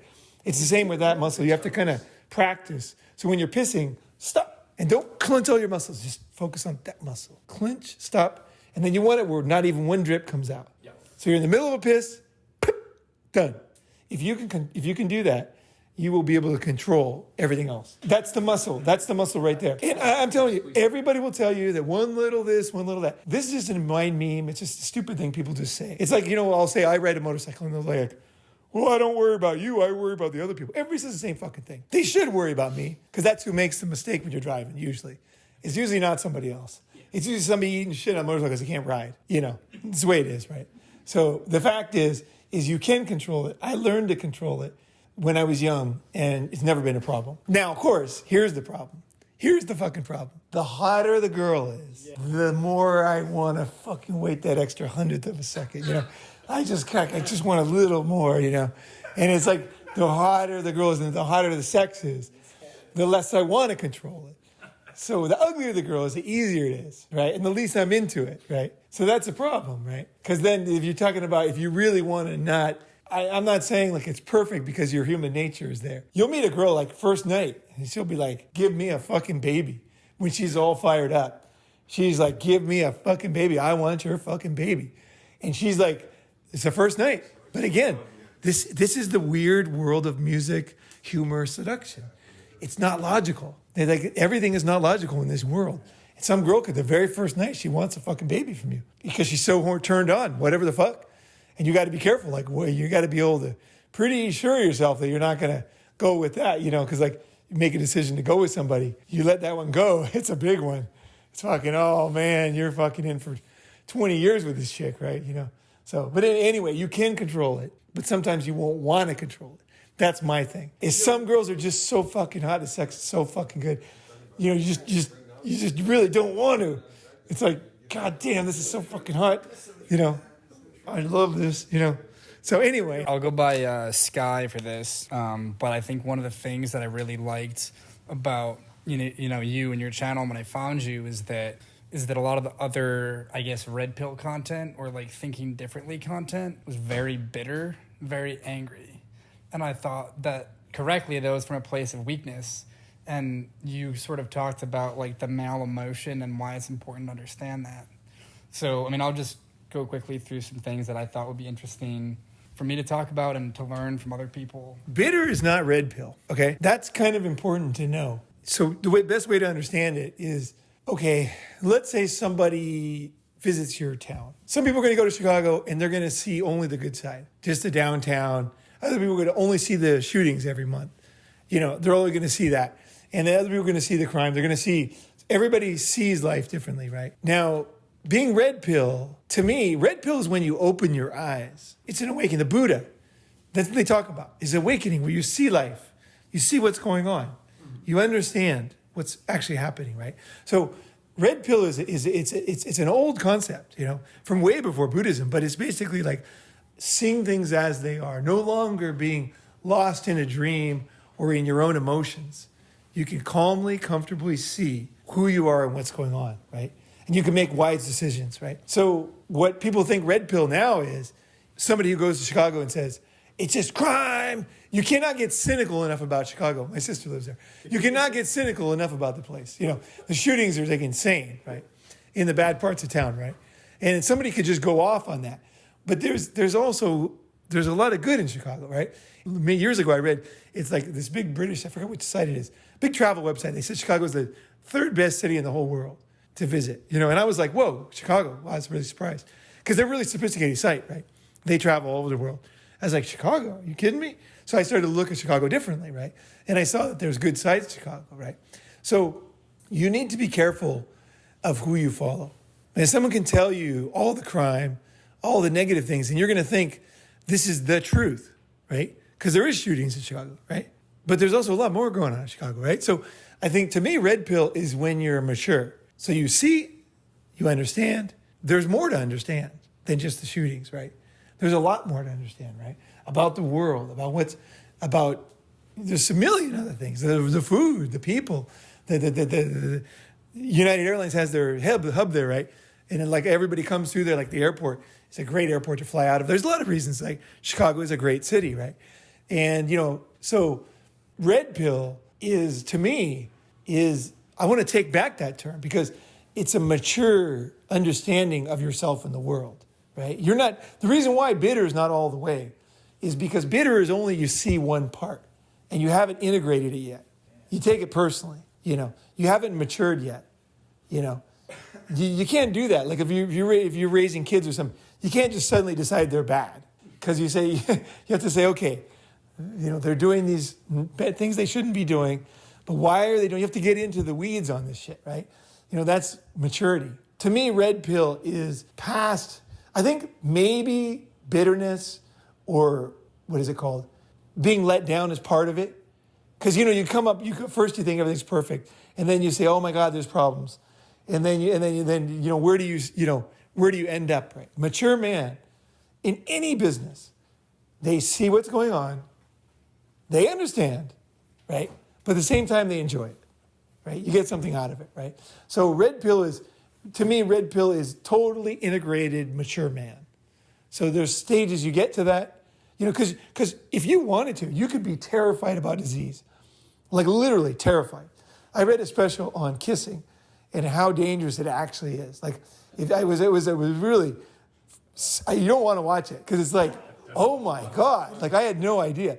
because I was like, holy shit, I never thought of all that stuff, And I was like, oh my God, I almost kind of wish I didn't see it because I was like, I never even thought about any of this stuff, So the thing is, you have to be careful too with yourself because, you can get sucked into something where you just get so scared or so angry that you can't grow past that, right? You have to be able to overcome difficult things, right? Somebody fucks you over, but you don't just suddenly, like the trust thing, you don't trust anybody anymore.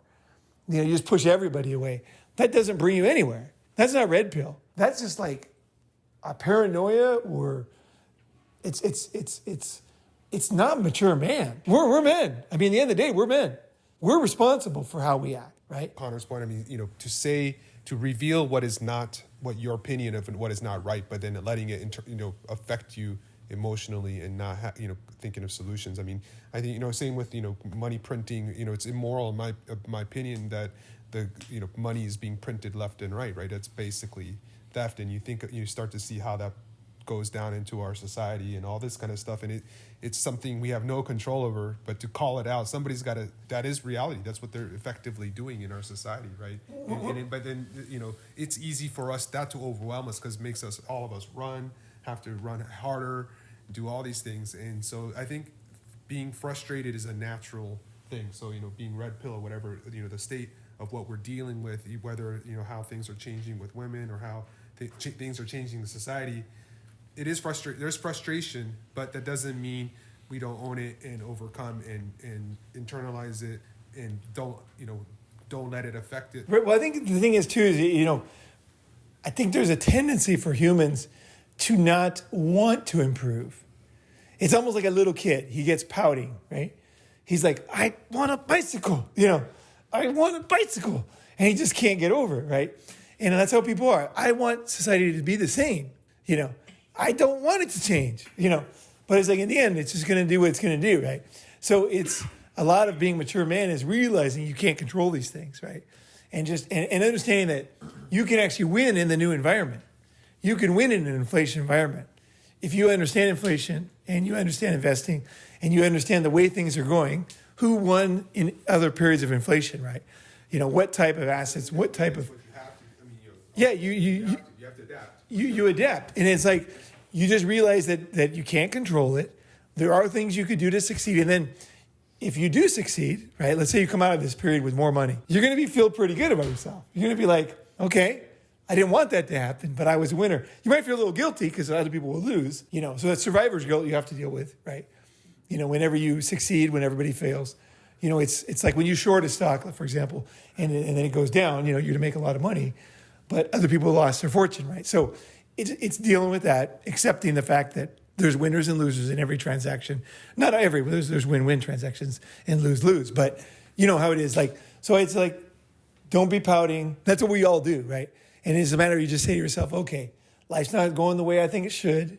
I wish I had control. I wish I could make it this way.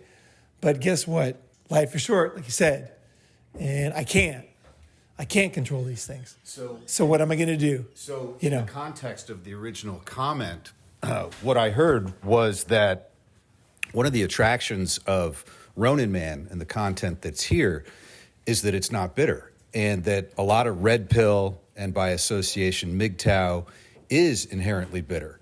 And I think it's easy to see that if you're truly red-pilled, if you truly understand and see the world as it is, you can never look back.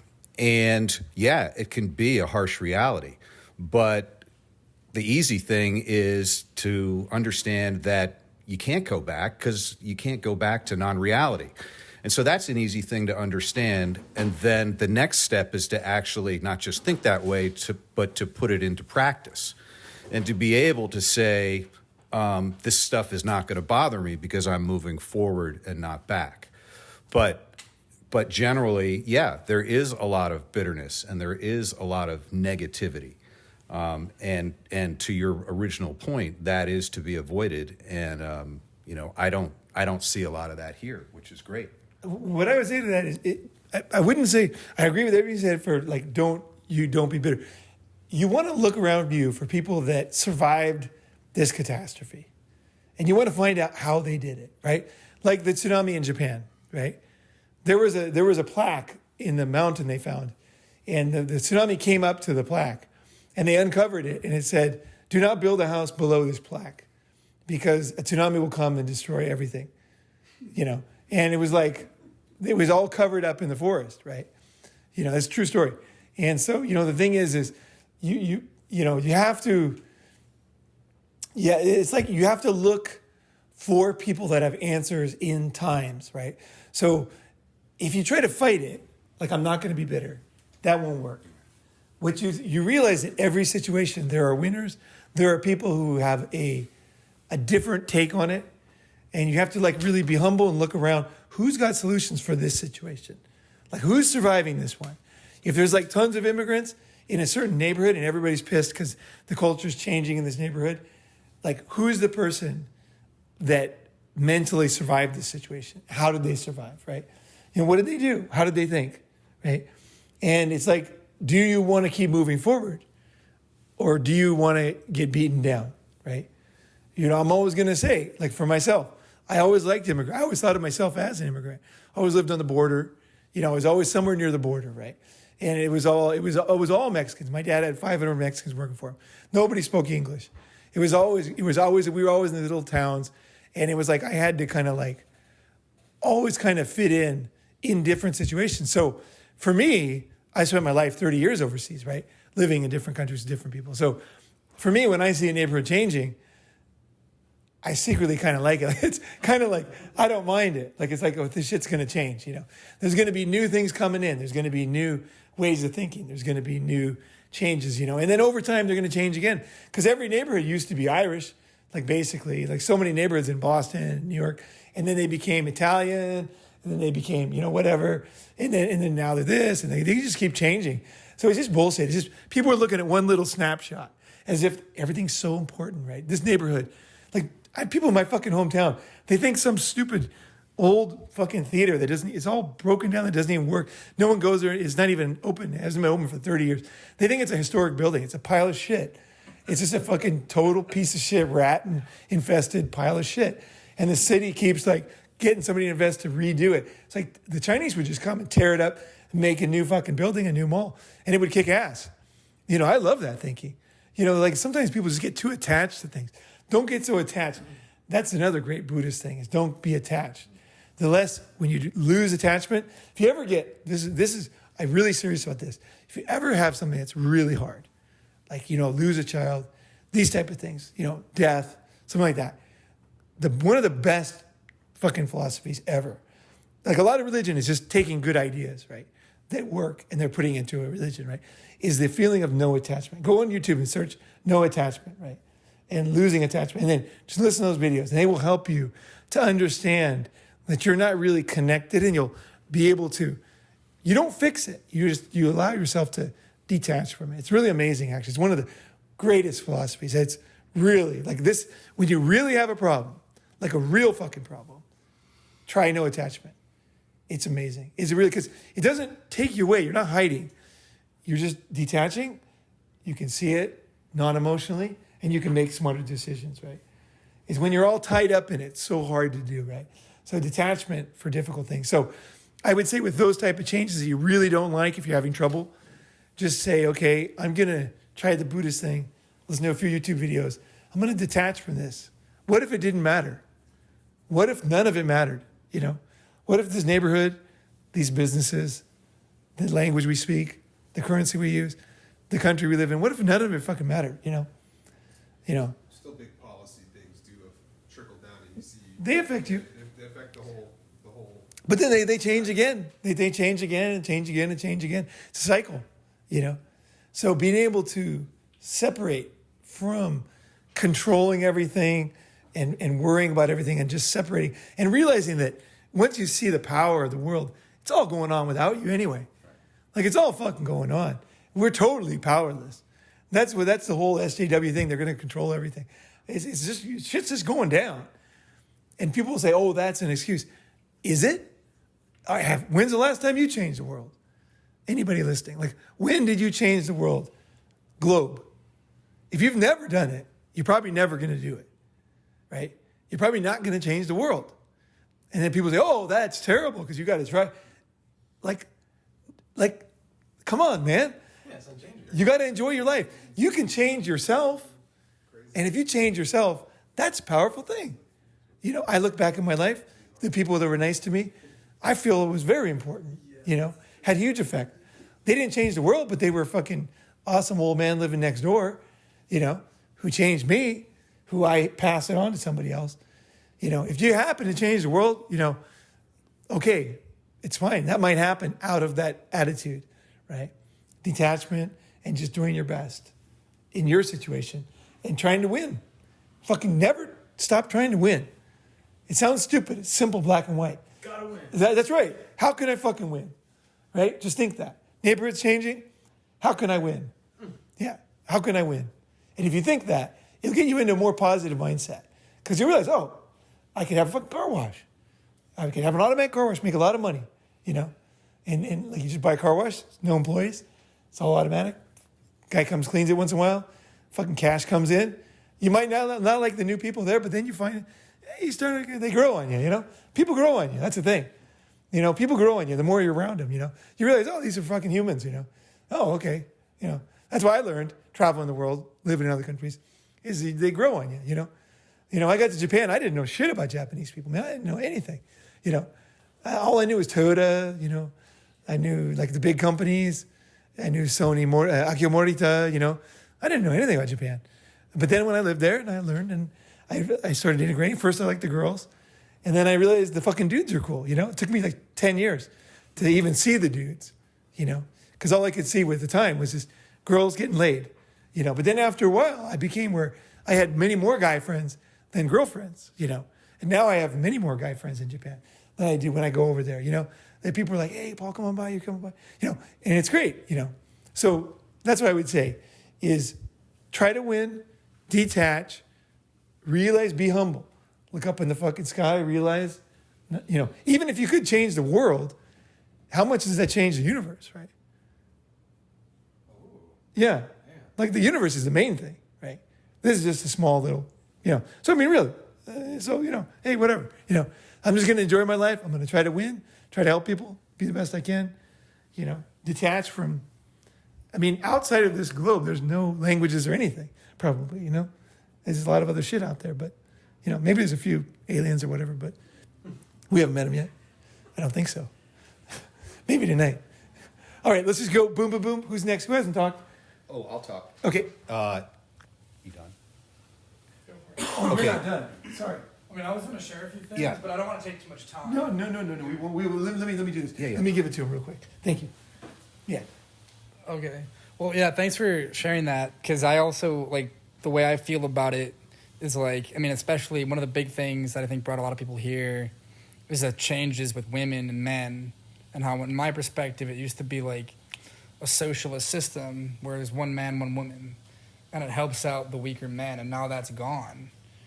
And that's a bad thing for a lot of people, but there's this giant opportunity that you were one of the first people to take advantage of, because you could be with 600 women, right? And I think that, like, going after that opportunity, or at least understanding that there is this huge opportunity if you understand the world, is big.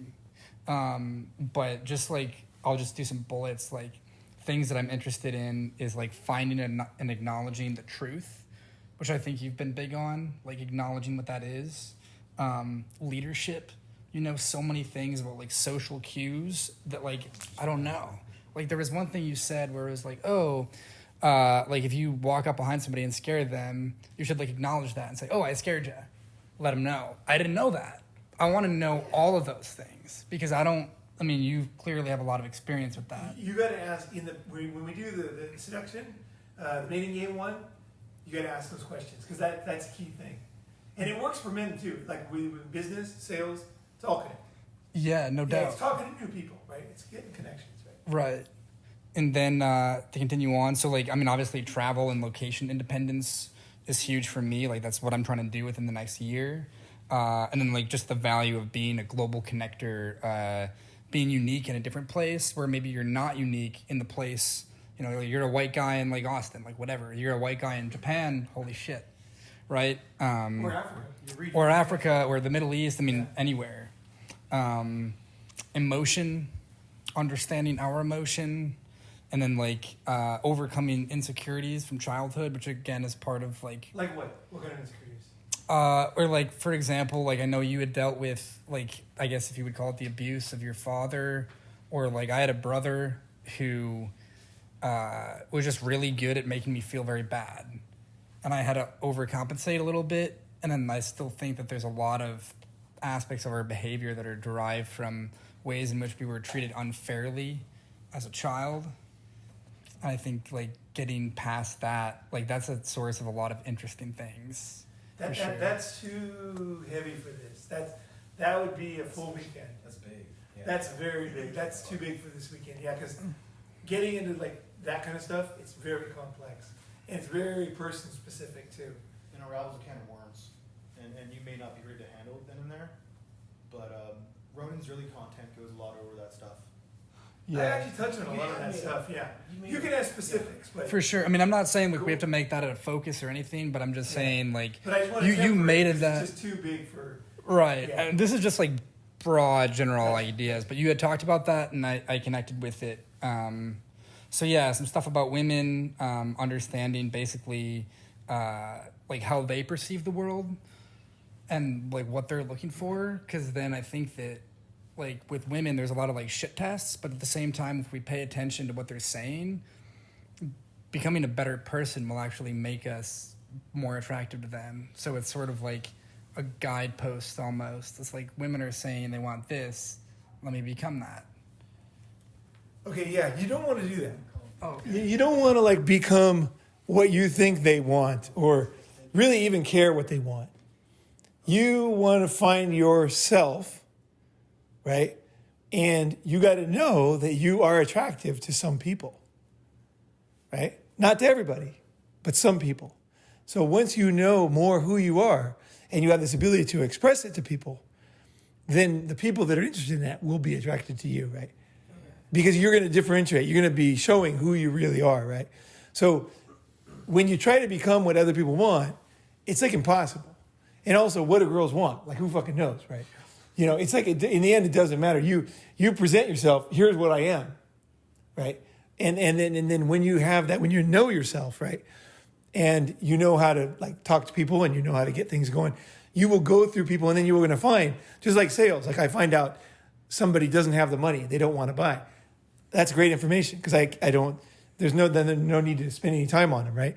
So it's like you're going in, not with the attempt to change them or becoming what they want at all.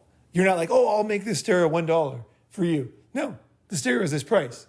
You know, you're looking for somebody who wants to buy a stereo, right? So it's a matter of just going in, digging into what you're showing who you are. And then if they're not interested, right, you're like, oh, fuck yeah. You know, that's negative. You know, they don't have the money, right? It's like they're not interested. So it's like you can't make everybody like you. You can't become the person, right? The mindset is you're becoming more of yourself. You're improving yourself, and you're learning how to express that, and you're learning how to, you know, basically discover who they are, right? And then who likes you, and then you're putting it out there. It's like playing music, right? You don't play music thinking I'm going to make everybody like this song, right? You play a song, and then you kind of like you got your boombox in the park, and then someone who likes it's going to come over to you, and they're going to be like, oh, isn't this so and so? And you're like, no, it sounds like them, but it's actually this. And then you're in a conversation, right? You know. So it's kind of like that. You're putting out your music, right? People that like that music are going to come to you. So what do you think about a large majority of the young women now, like addicted to an unrealistic version of the guys that are out there, right? So we go out and we become a certain kind of character, and they think that that's what they want. They use that, but that you know, as a guy, you can't run that game, that show, or you know, even being yourself. You know, even if you're wealthy or whatever you're showing, that's not a sustainable, or even, you know, when you go out or wooing them, that mating game is not a sustainable model, right? Like, you know, what they want and what you actually are and how you want to be. There's very few women today that are even interested. You know, they don't realize that's the natural man. Well, the thing is, it doesn't matter because what you're kind of saying is the same thing he was saying, like kind of like, how am I going to change them, right? Or like it's. Just to clarify, that's not really what I was saying. I know, but I'm taking from it. So you understand what you're doing. Totally take away what other people want. You're showing who you are. I'm this type of stereo. You know, I cost $500. I cost $2,000. And I do this. I play this kind of music. You know, you're showing them and you're saying, well, what's going on? And then the people that are going to be into it, they're going to be like, I'm not into that, but my friend is, right?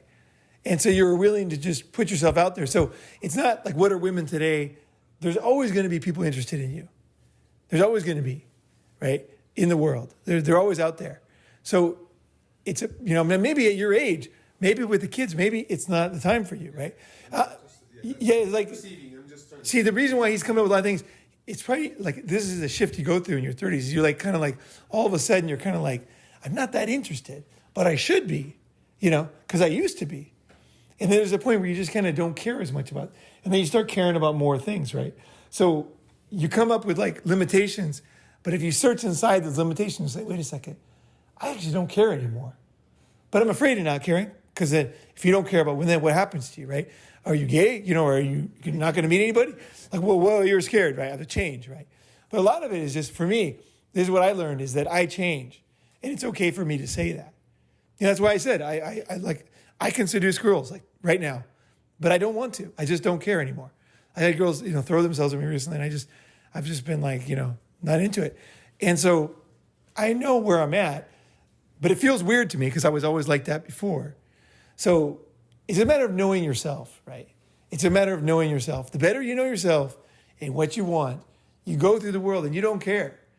You don't care. And you can break through those women that Kenji's talking about that want this.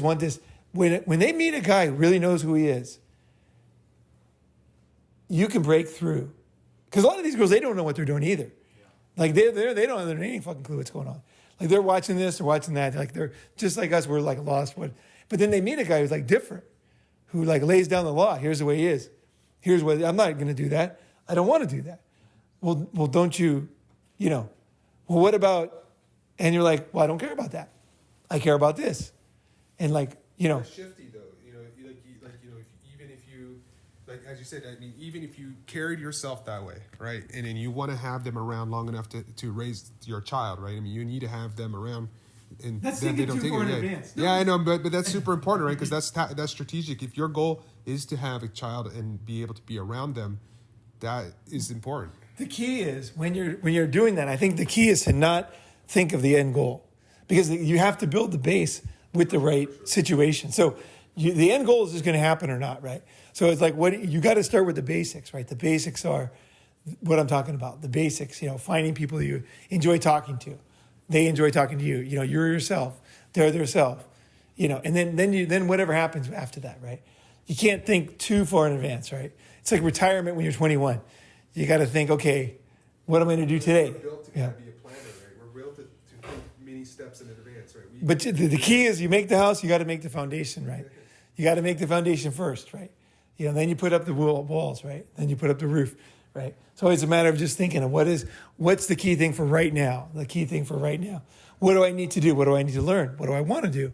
What do I like doing, right? So, like whatever it is that you want, you have to be honest about it. Because I'll tell you something, a lot of fucking guys are dishonest. Like you wouldn't believe how many guys want to get married. I'm serious. I'm dead serious. MGTOW guys.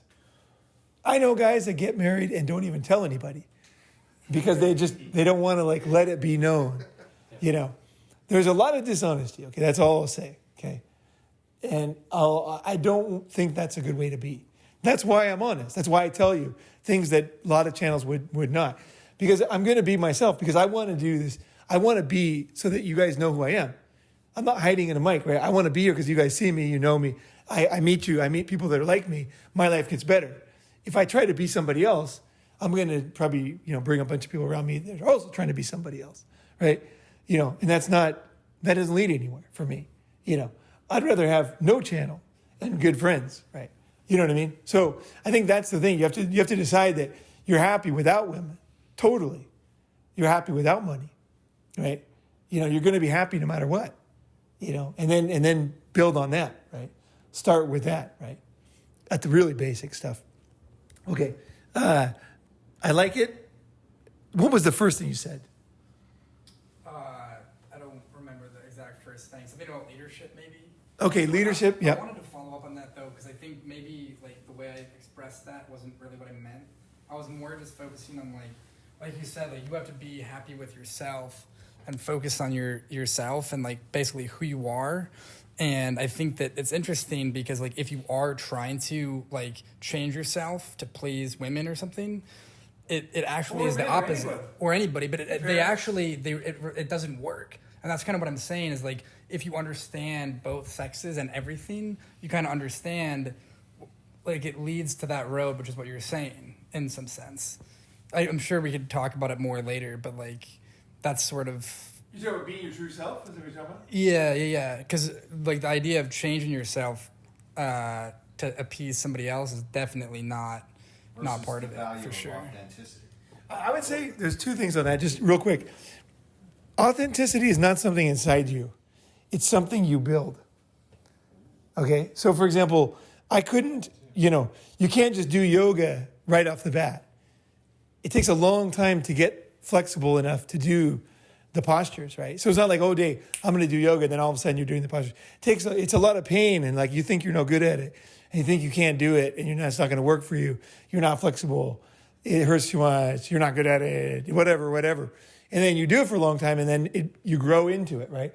When you play music, okay, you have to study the notes, and nobody knows a Mozart the very first day.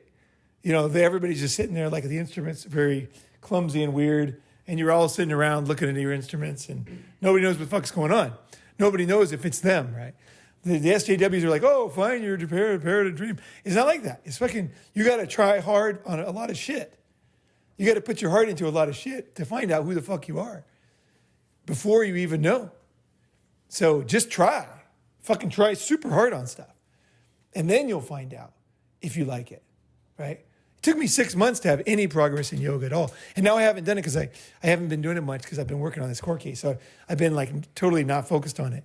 So I haven't done that much yoga recently. But still, my body is like completely different than it was before. And it's amazing. But I want to get back into where I'm doing it every day, like I was doing it in Thailand. But you need to work hard on shit in order to find out who you are. It's not something you find. It's not a present you open. You don't become the friend that you want to be. You're not the fucking yoga person. You're not the salesman. You're not the businessman. It takes million smart decisions. Like business, one thing I feel you learn something. And you learn about your business. You learn about your clients. You learn all business. You just learn your business, right? And you learn about something else, maybe investing, right? It's a small thing, but it's your life. It makes your life good, right? So, just work on a lot of stuff. Don't be afraid of hard work on stuff, and don't be afraid of being wrong. Because in the end, you got to do it. If you don't want to be some loser who just, that's how it is today. It's all Instagram. You know how hard it is to learn to surf? Fuck, it's hard to surf, man. God damn, fucking hardest sport in the world. Like surfing is the hardest sport. And now everybody just, they have them like, they have this like board where it's like basically sitting on wood. And then like tourists will come and stand on it like they're surfing and they'll take a picture, when the wave's coming, It's like, and that you got to decide like, do you want your whole life? I'm not saying, okay, nothing wrong with Instagram. I got nothing against Instagram. I like Instagram. But you got to be careful. Like, do you want to learn anything in life? Or do you just want to be fake with no skills at all? So sometimes you got to work hard on shit you don't even know if it's you. Like, that's why I say, like someone like Carlos, you got to get out there and talk to the girls. Because whatever you do with it, there's something powerful in you being afraid, right? You're afraid. Everyone's looking at you. There's a girl over there. Someone says, go talk to her. You're like, fuck, it's not going to work, And then you go do it. It doesn't matter what you do with her. That's what I'm saying. It doesn't even matter. You took a risk. And for a man, it's scary. It's very scary, right? So take a risk. Work hard. Try fucking everything. And then you will become, if nothing else, you'll be much more fucking in awe of other people. Because you'll be like, man, that guy does that so naturally. That's amazing. And that elevates you. It's not like you have to be great at everything. It's you try and then you learn how hard it is, right? And then you're like, you're just amazed. And then you bring that. You say, wow, that's so amazing. You bought a house. You did all this great stuff. And you're so young and you're healthy. And you look at the things. And you can, it's not all about being great. It's about appreciating other people too, right? It's not like, oh, I got to be good at everything. You try it. You learn how hard it is. And then you can make friends, like you're like, I tried to do that and I sucked, like I've surfed my whole life and I still suck. I always say that, like I still suck, and my friends were very good, and I was never a great surfer, and I was very good at other sports, but I just was never a good surfer.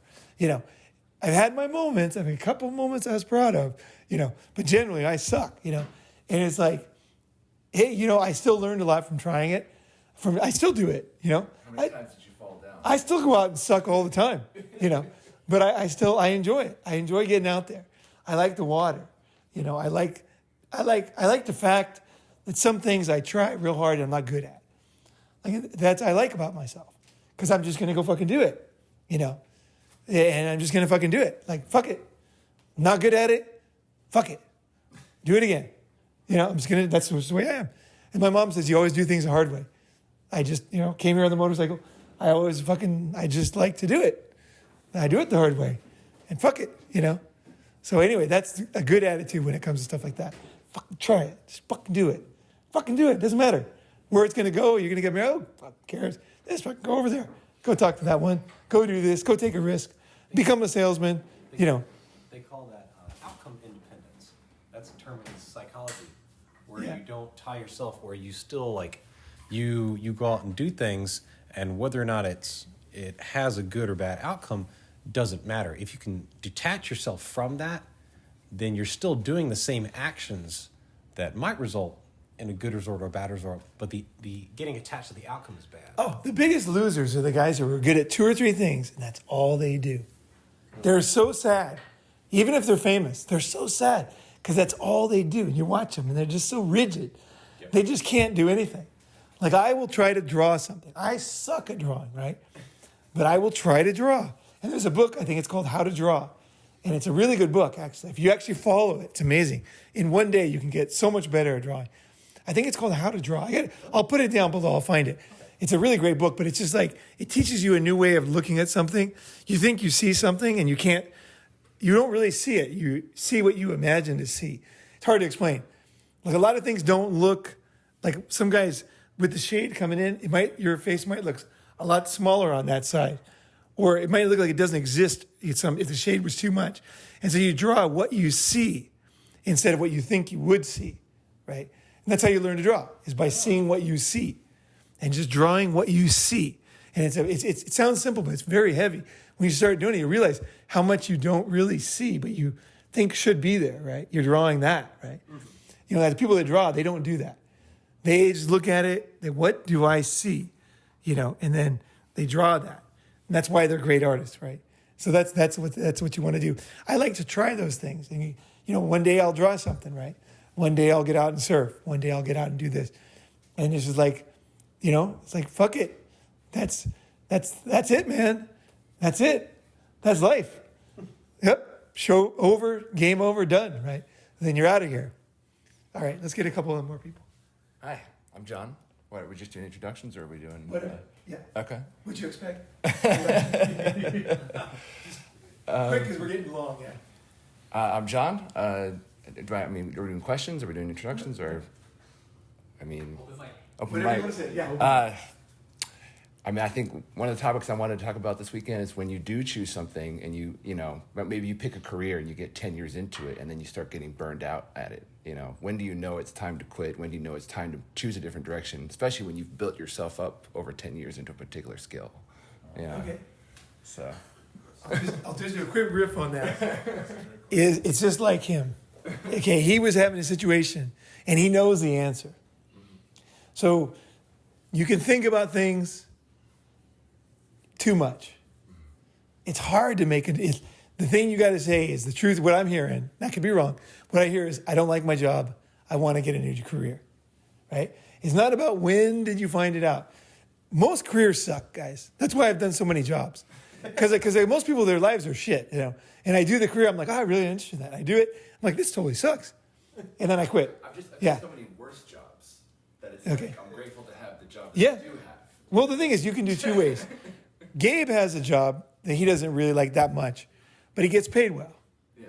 And that allows him to do a lot of cool things. It allows him to have a good life, you know. So I think that you have to decide, you don't have to change. I'm not here to tell you, you probably think I'm going to say, you got to change. No. You can say, okay, I got this job and I can take that money and do a lot of the other things, right? Change, you know, use this, you know, just you got to be smart, right? What's the best decision? How young am I? How smart am I? What opportunities are out there? Is it good for me to, what do I feel? Because here's the thing, most jobs suck, okay? So what I do now when I make a change is I meet people, like I'll go to doctors, I'll say, what is it really like to be a doctor?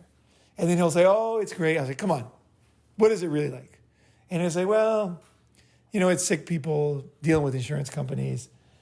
It's not what I thought. And I say, okay, well, what did you think? Well, I thought it was helping people. But now I find out, you know, it's doing medical procedures that are unnecessary to make money to pay the bills because I got too many people to pay. And I get the true story. So I try to get the true story from people before I make a change. I go to people that are experienced and I say, what's the real deal in this job? You know, come on, man. Come on, tell me the real deal. You know, talk like Biden, you know. Come on, man. You know, no, but you know what I mean? I get in there, come on, man, tell me the real fucking deal, right? And I'll try to get people to tell me the truth about something. You know, what's it really like to be married? What's it really like to have this job? What's it really fucking like? And if you can get people to start telling you, that'll help a lot. Don't look at the marketing, right? Look at the successful. Try to get people and get a head start on what might actually be. And then as you find something, then the calculation changes. Because see, when you actually find something you really want to do, then all of a sudden leaving the job is a lot easier because you're just like, man, I do want to do that, you know, and that kind of, and you might not find anything, you know, I'm just saying like, so. And it's part of being like unblackmailable, like not having a mortgage too, that would trap you into the job, into the thing, like. Okay, here's the deal. People misunderstand this. Yeah. The reason why you want to, the unblackmailable concept, where it came from is most things that people do are stupid and they don't even want to be doing them. Right. They're married to people they don't like. They're doing jobs they hate. They don't like their friends. They don't like where they live, right? But they can't change, right? So it's about not getting into those traps. Why do you not get into those traps? The same reason why you save money. Why do you save money? So that you can die with millions of dollars? You know what I mean? Like, oh man, he died with so much money. Man, that guy died with a lot of money. You know, holy shit. We're still finding money. You know. It's like, no, it's a balance. You save money so that you can do something or help somebody or experience something, right? So it's this kind of like gray area. You're, okay, how much do I have to give for how much do I have to get? What do I want? So it's about finding that balance. So it's the same with everything, right? So find why you're doing shit. Like, I think a lot of people these days, like kids think that they get out of college and they do what inspires them. I don't know, man. I don't think that's a good mindset somehow. I just somehow don't think that's a good mindset. I don't know what's wrong with it, but there's something wrong with it. Because they're not looking realistically at the world. It's not aligned to what's really available.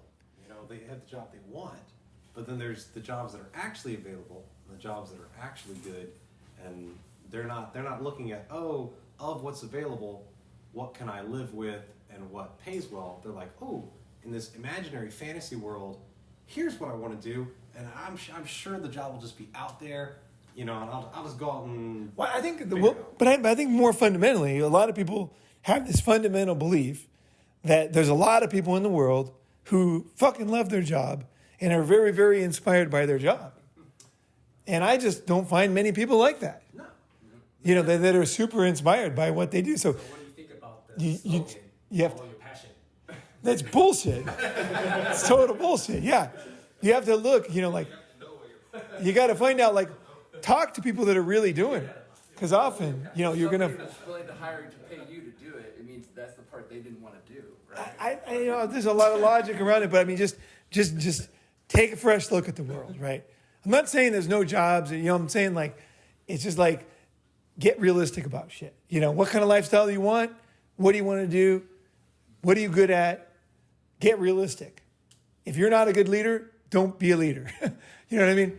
If you're not good at sales, don't be in sales. If you're not good at music, Don't fucking make it your passion. You know, you got to get realistic. You know, get realistic. Maybe you can do a job and then just, you know, rest on the job. Because everybody just lies. Oh, my passion is this job. You know, fuck that. That's such bullshit. If those guys were in Thailand, like just not working, they'd be so happy. You know, they're just like, yeah, so glad I got rid of that fucking job. You know, I hated the people there. You know, and it's like, well, but back then you were telling me, you know. It's like fuck that. Get honest about yourself. What can you do? What do you want to do? I think I would say that I finally found my passion. Like I like doing what I'm doing, right? But it's taken me 500 job changes to get to where I am, right? And like career changes, lifestyle changes, whatever the fuck you call it. Like I had to go through a million iterations. Most people are not very talented. So if you're doing something, you're getting paid well, be careful about quitting. Don't overestimate yourself because it's a very bad idea because you can ruin your life. If you have a pretty good thing going on, you got to know that it's pretty good. For you, it's pretty good. You know, and if you know that, you know, you won't get too, you know, don't be a fool. Don't let somebody just, you know, cheer you off the cliff, you know. You got to be an entrepreneur because otherwise you're not free. And then, you know, you go and you lose all your money and you're like, you're working 10 times harder. You're making like 1/10 of the money and it sucks. And you're stressing all the time. You know what I mean? Like most people are not happy as entrepreneurs. It's true. Yeah. Really? Most people are happier with jobs. That's my experience. Most people do not make that much money when they're entrepreneurs. And it's basically the Amazons and the million of would-be Amazons. Right. Most business is like that. So like the thought that's like the person who gets to wake up and look forward to the thing they're going to do that day, that is their occupation, that's like a dream or a myth? Well, I don't know, but let's put it this way. As you build a business, okay, let's say, so for example, just give you a realistic example real quick. So I started a business in China. And my first idea was, I want to make some money so I can stay here, right? So then I found a way to make some money to stay there, right? And then I thought, okay, I went to American Chamber of Commerce. I became a member of AmCham.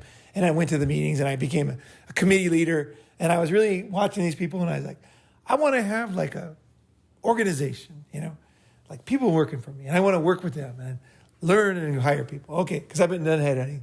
So I'll get some good people. And then that'll be more powerful than me alone, you know. I see these other guys with teams. I'm like, I'll get a team, right? So then I got a team. Then we did it. And then, you know, each iteration, like if my passion was this one, the next iteration is totally different anyway. I got the same business card, you know. But what I was doing before is different.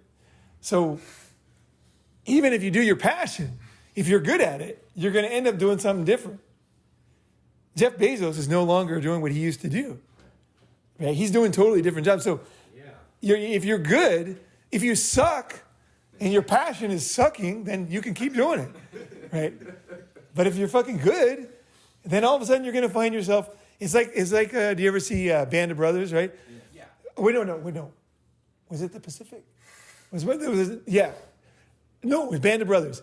And then the guy gets the Medal of Honor, and then they make him go to the States to sell war bonds. Yeah. You remember that guy? Yeah. What was it? Basilone, John Basilone. So John fucking Basilone, right? Basilone Road is in my hometown. Right? So I always wondered who he was. So Basilone, right? He was kick-ass. The Pacific is so good with John Basilone, man. You gotta watch the fucking Guadalcanal scene. We'll watch it together. It's fucking awesome. It's on YouTube. And anyway, then he gets so good, then they send him overseas, right? And then, was that Basilone? No, I'm getting confused. Anyway, a guy like him. And he goes, and then they put him up and he sells war bonds. He hates it. He's like, I don't like this. I want to go back. And he goes back and dies as a soldier. That's what he wanted to do, right? And what he was doing, if you watch the scene, you'll understand why he died. Like, he knew he was going to die going to these battles. They were brutal, right?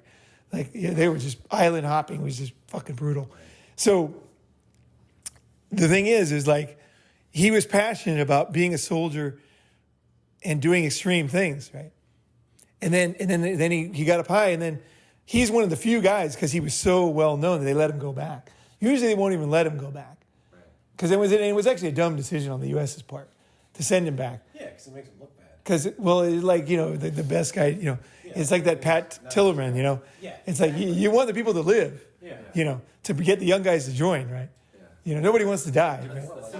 A similar example I could say is So be careful your passion for a million fucking reasons. I work in the healthcare IT industry. Yeah. And one of the things we do is often the best nurses will get promoted to be nurse managers, and then they have to manage other nurses. Please, yes. And so they are do your passion. they're best at taking care of people as soon as you're good at it. not taking not handling other other nurses. So we have to Yes. train them to become managers instead of being a nurse. So it's a whole other problem. Next thing you know, they're dealing with insurance companies. Yeah. And it totally sucks. Yeah. And they hate it. So your passion is it. So just be careful. Like for me, I like to try new things. I like to build and I like to grow. Okay, so part of me, I like my passion, right? Part of me, I want to try to be a more broad man, like a more Renaissance man, trying new things. So going into management when I was young would have been very not interesting. But now I'm not in a company. But I mean, if I was in a company now, I would be more interested because I would say, well, I'd like to experience management, right? And I would like to go in there for a couple of years and learn what goes on there because you always gain because then you can hire people, you can manage people because now you know what it's like to manage. So my goal is always to know as many things as I can.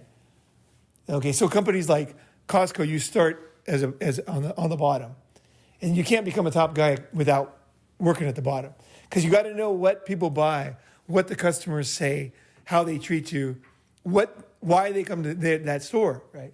And then you can move your way up because they found that if they bring in someone from Walmart, they don't understand why people come to this store. It looks the same, but it's actually very different culture. It's a very different demographic, very different mindset. So I want to go in and learn those things, not because it's my passion, but because the only way that I can, for example, understand how the business really operates is if I'm doing the boxes, I'm seeing that these things run out all the time. I'm noticing that things on the end run out faster than things in the middle. If it's in line of sight, I see the reps coming in, selling pitches on this, and I realize the value of this and that, what time of day, what season, what day, who spends a lot of time in the store, who buys a lot of stuff, men, women, I'm just calculating, I'm learning. So when I go into any kind of situation, I'm not thinking I'm a boxer. I'm like whatever they call it, the bag or whatever. I'm like thinking like, I'm going to learn retail because I might want to have my own retail company, right? I had a retail company. I had a manufacturing and retail company before. And I learned that by going into retail companies and working for them and then, learning how the whole fucking thing works. Because, the worst thing is you have a boss who doesn't understand your job, right? They're like, just program better, just make this CPU faster, smaller. You can do it. Make it half as big, And then the guy doesn't have any fucking idea because he doesn't know about manufacturing, right? So you never want to be that guy. You want to be the guy who's been in there and does it. So my passion is kind of to know the whole business, right? So if I go, even if I volunteer, I volunteered to help International Day, my niece's international school. I went there, and then I learned a ton about the people there. I learned a ton how many Indians there were. There's tons of Indians. I was surprised in Tokyo. I was like, oh, what kind of business are they doing? Oh, it's all IT. It's all software. And I was learning about them. I was learning about, all kinds of things, right? I watched the Australians cook hamburgers. It was 100 times better than the Americans. Like the same meat, same fucking is 100 times better. They just did the hamburger better. And I was like, that's amazing. Because I had no pride. I was like, the American one was terrible. And went up to the Australian ones, they were really good. So I watched them cook burgers, right? So I'm always learning. So if I look at something as a learning opportunity, not a passion, I can use that. That's why my channel is so weird, because I've learned so many things. So that I can take those learnings and relate them to other things and connect them. Yeah, exactly. And use that for something else, right? So for me, it's not about, I'm not passionate about doing something, but I drove a forklift and I worked in a paint shop in Sweden, right? In a sawmill, right? And it was like, it wasn't my passion, but it was very interesting to see the tree business, The trees get cut down, they come in, How big are they? What do you do with them? What machines are used? Where are the machines from? Which one's the most dangerous? You know, what's the most expensive? Which part would I cut out if I could?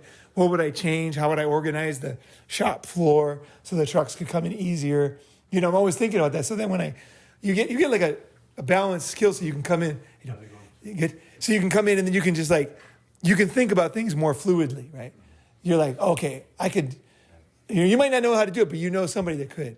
Like you might want to do, let's say, do a layout for a new factory, right? You're making a new factory. And you might call the guy who worked at the lumber place because you're like, I remember how you ran that place so well. How did you think about it? Like, why did you put it? He'll be like, oh, because see, the thing is, and he would explain exactly how the workflow is.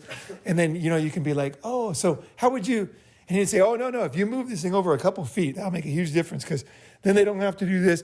And you can learn. And then you see things a different way. So when you walk in a factory, you'll see what's inefficient, what's efficient about it. And then these skills are very valuable. Understanding production, understanding human nature, understanding parts of a business, understanding retail.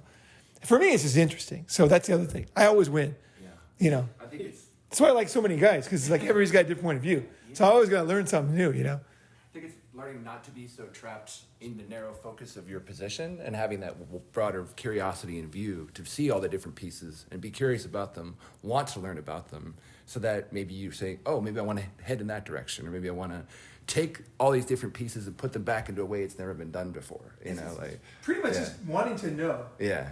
I just want to know. And then later on, I might do something with it. Or I might have a more interesting discussion with somebody, right? You know, because now I know a little bit about, that's why I like headhunting so much. Because headhunting is you really have to understand the businesses they're in, right? So I didn't know anything about consulting when I went there. But it turns out that most of my clients were consulting guys. So I'd take people out of manufacturing and put them into consulting. And I didn't know what that business was, but it was very interesting actually.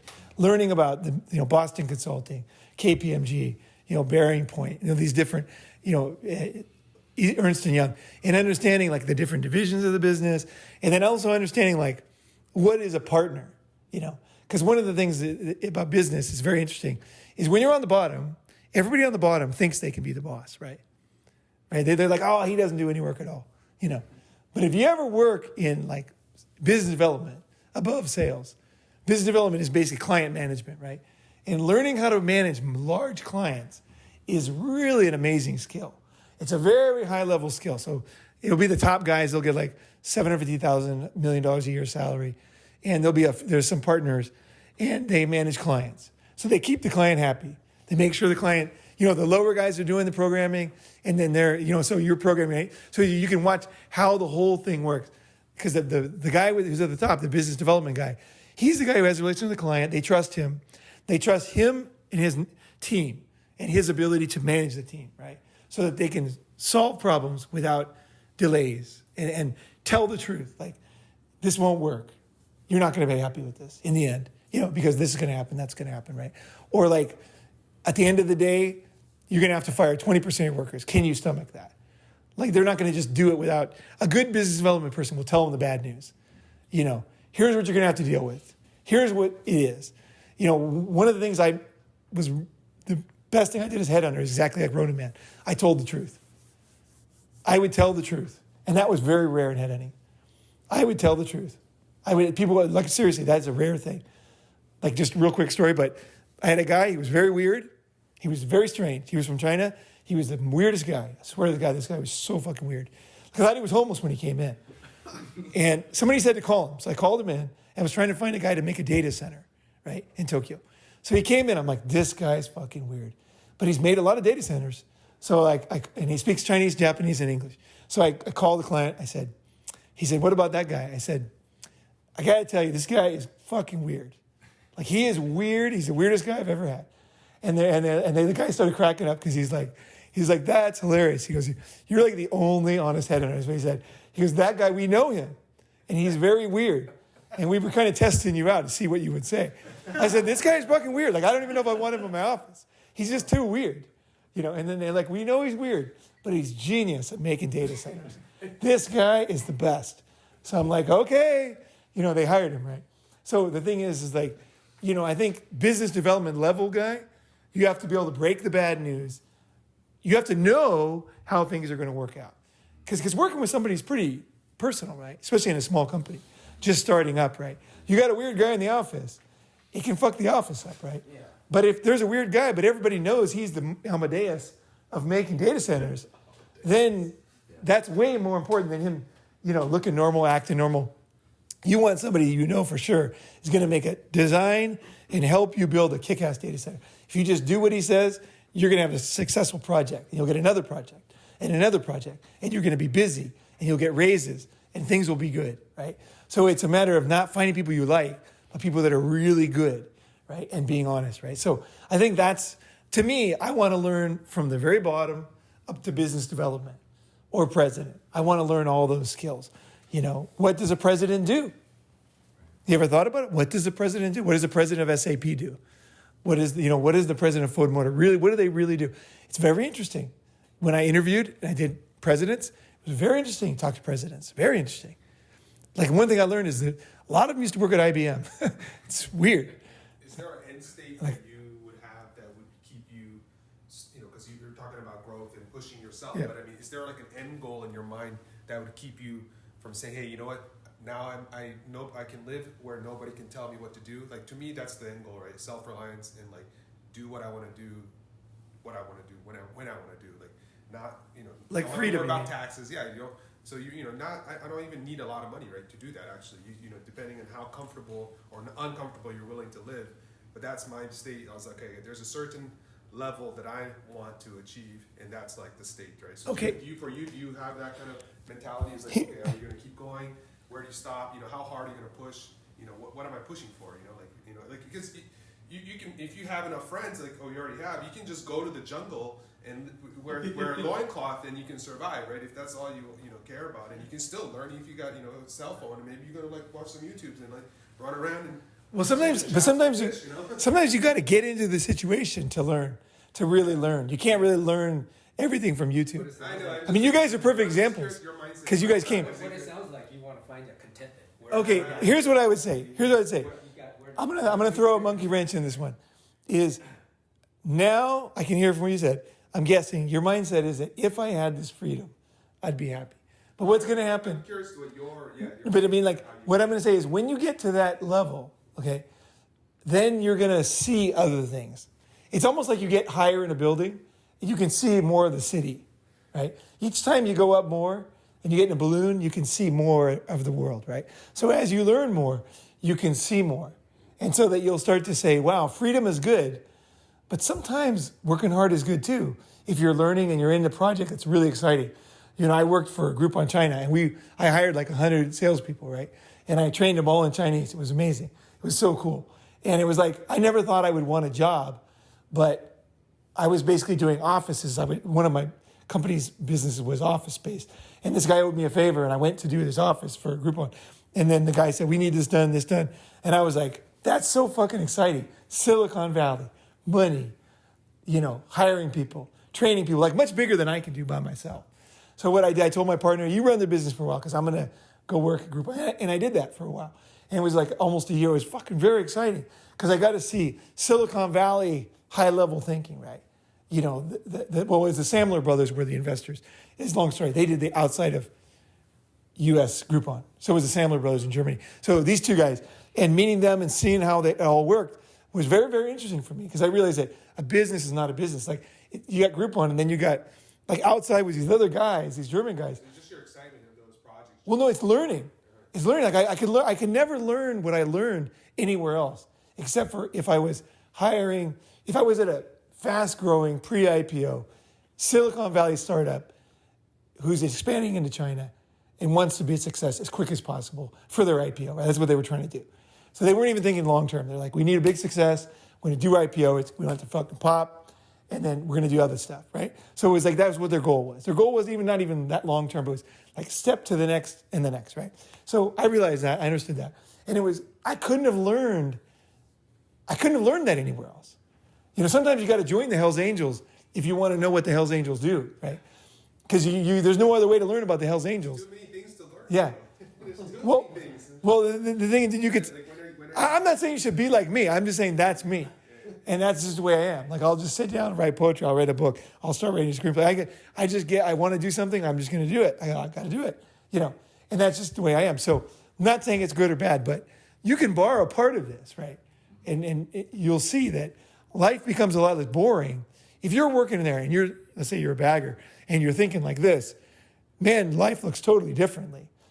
And like the bosses will talk to you totally different because you'll be like, hey, I noticed that on Tuesday, like we don't open that door. And so like a lot of people do think we're closed. So we lose a lot of business because of that. And he's like, you're a thinker. He's like, oh, I remember you. And he comes back the next time.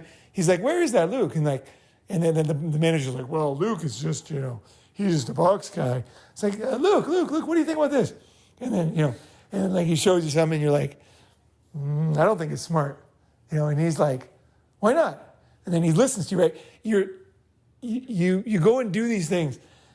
I just think because it's just exciting. Like, it's just something you do. Realm, right? Engineering, whatever. I mean, you put your head down. I mean, you have hours and hours of, solution and problem solving. I mean, if you did that for 20 years, there are always going to be other solutions for sure. So I guess maybe easy to get burnt out. You're like, you've been problem solving like full blast. Well, what you could think is here's what I would say. Here's a question.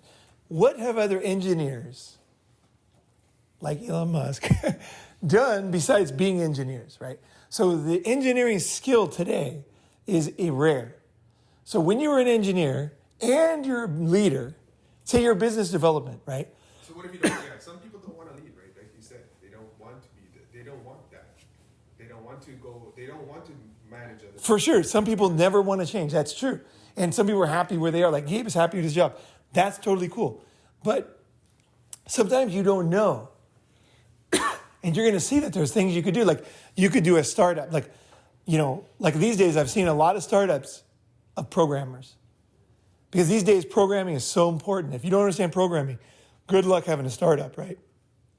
Not every startup, but that skill allows you to, you don't just see a website. You see databases and you see a lot of big data. You see all kinds of, AI. You see a lot more than somebody who just, sitting at the bottom. So it allows you to say, wait, I could use this. I could start this new company, get a bunch of engineers like me, and we could do this other thing. Like, I know this guy, he started up a funeral company in Japan. He's a gazillionaire now.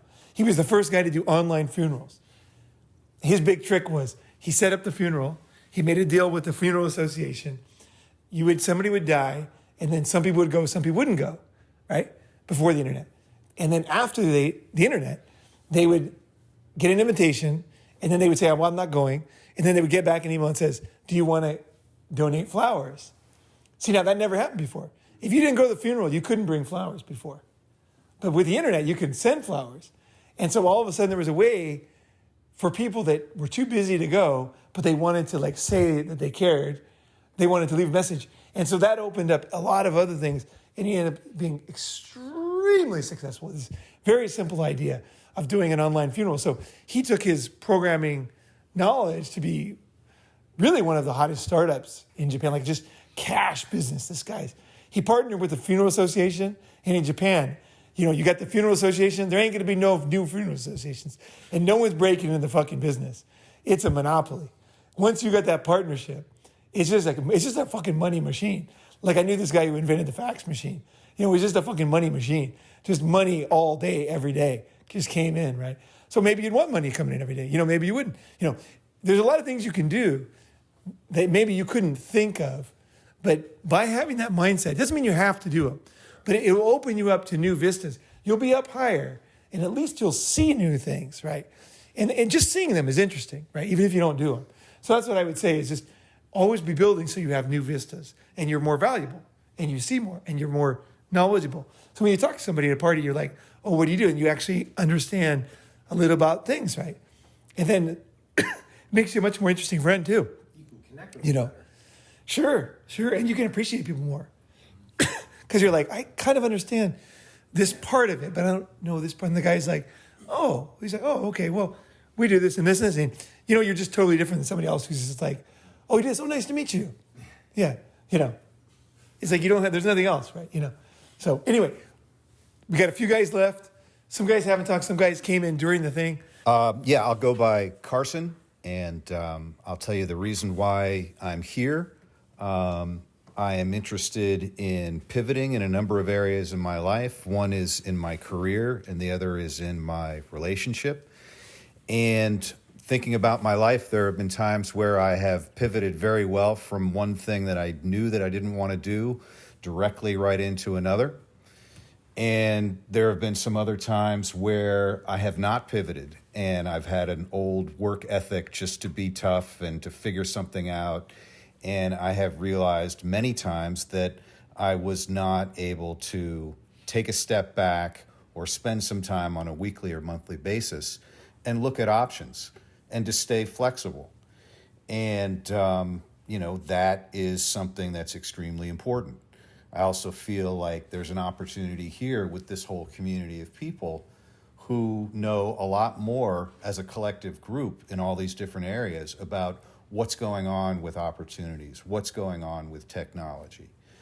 And so I'm interested in trying to make some decisions, trying to put thoughts into action, working on self-authoring where I can be more aware of myself. All three of those things are things that I can do without this group, and they're things that I've had some success with. But what I need to do in my personal life is to find that will to keep those balls rolling when I'm in a current job that seems to be taking a lot of my attention and energy. You're doing sales, right?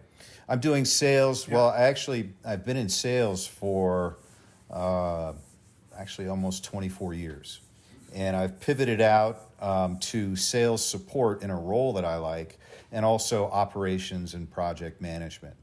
And also in the past, I've been in a sales role, a business development role. One of the roles I was in was as a consultant with a small firm supporting telecom companies. So in that role, I was actually staffing projects, writing statements of work, and keeping programs going with telecom companies where we would do user acceptance testing, UAT testing, migration, data support, and it was an interesting job. I pivoted in 2000 and went into telecom. Then the tech bubble burst, and I was out of a job in 2003. And then I took some IT master's courses and went up to Vermont. And all of a sudden, I was back in telecom. And then I was doing well, and it was a really tough job. And I ended up making more money just selling straight telecom services.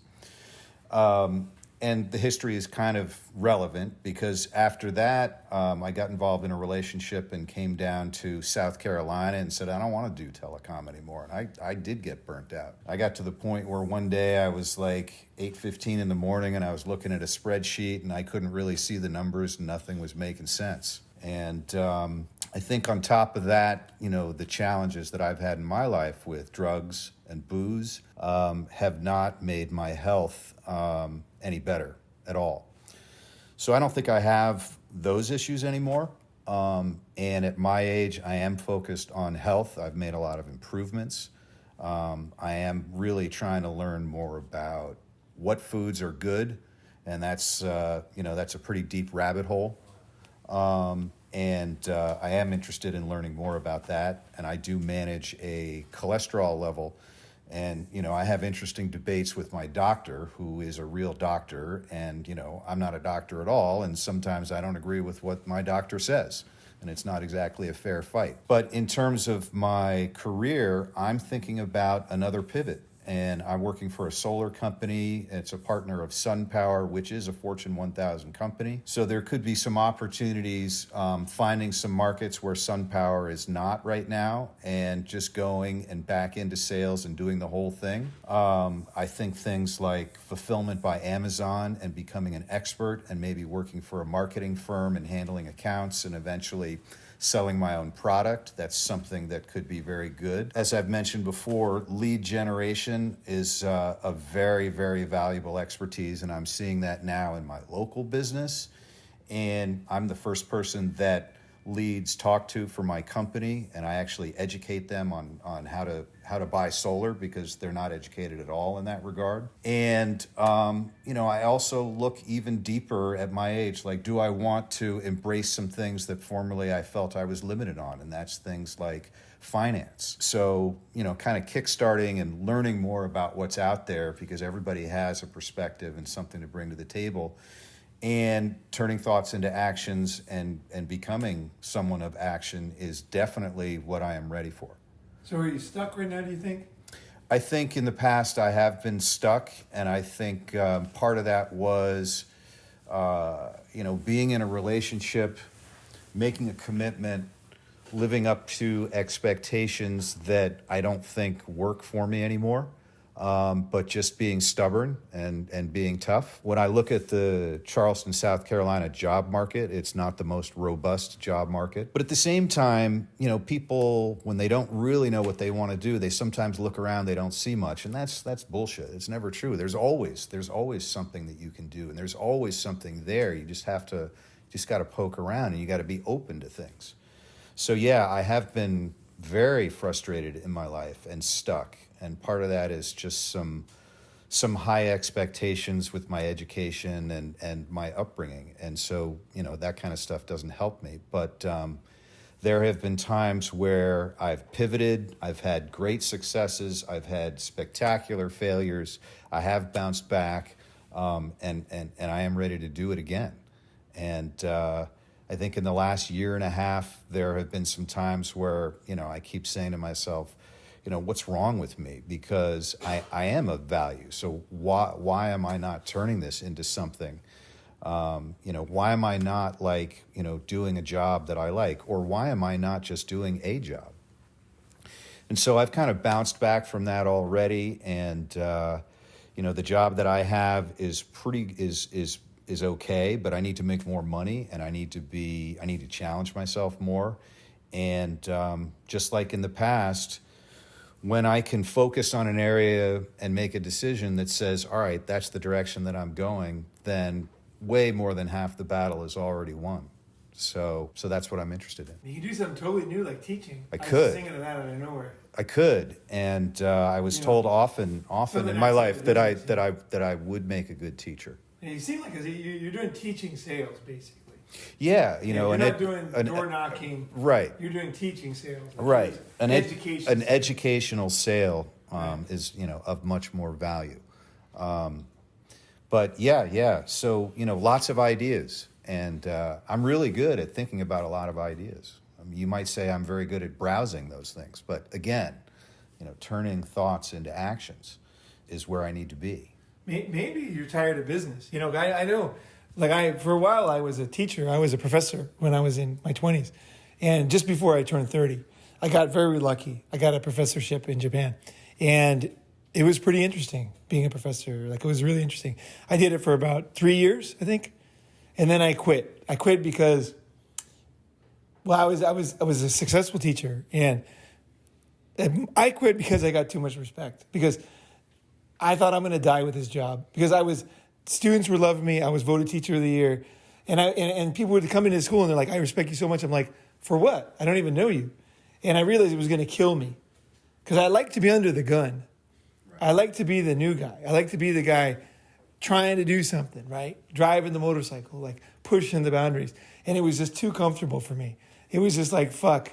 It's just too easy. You go into work, you hardly work at all. You get paid well. Everybody gives you respect. You get your own office. It's to me, that kills me. See, I didn't want that. Plus, I was in my 20s. And I knew if I continued this, I'm going to have a career as a professor, which for me I wasn't going to learn the things I wanted to learn. So I quit. And it was a great job. And everybody told me, don't do it, don't do it, don't do it. You're going to regret it. And part of me, regretted it, because it was a lot of respect and it was a great job. Good. And I could have gone up because once you get one professorship, you can go to the next one. And all the schools are different. And I was amazed how nobody bothered me at all. Nobody checked what I was doing at all. I just went into class, I did my thing. No one checked my tests. And so, but I thought professorship was pretty interesting. If you can get into a professor role. I got a friend who's a professor up in Vancouver or in Toronto. And he loves it. Yeah, I went to his class once. It was kind of fun to watch him as professor. I was like, Professor Jeff, So I mean, that's something new. It sounds like you're bored of business. Something new, and there are a bunch of other areas that I find interesting and that I could really develop a lot of time doing. I think like having a corporate life and direct sales and all that stuff, I did already chuck that, and that is difficult. And I think I'm just saying, think out of the box. Think out of different solar companies to something totally different. So when I went down to Charleston, I talked my way into a job, and so I learned a lot about the way homes are built, and they're all built incorrectly, so they're all energy inefficient. And so this is really not helping our energy crisis and our climate crisis, et cetera. And along with that, I'm fascinated with home ownership and how homeownership can or cannot serve the general public, because so many people these days can't afford homes. And what did you think of that company I sent you? Al said Homes. I thought it was interesting, and along those lines, there are. It's a super interesting company. It's very efficient. It's really interesting actually. So, fucking super So that's a smart company, guy. That's a company that is backed by huge resources and is basically taking all of the different technologies around a home that are modern and basically offering that all in one package, which is actually a mammoth task. Yeah. But with the resources and the company that they have, they can probably do it. What I'm saying is, forget all that. Send them an email.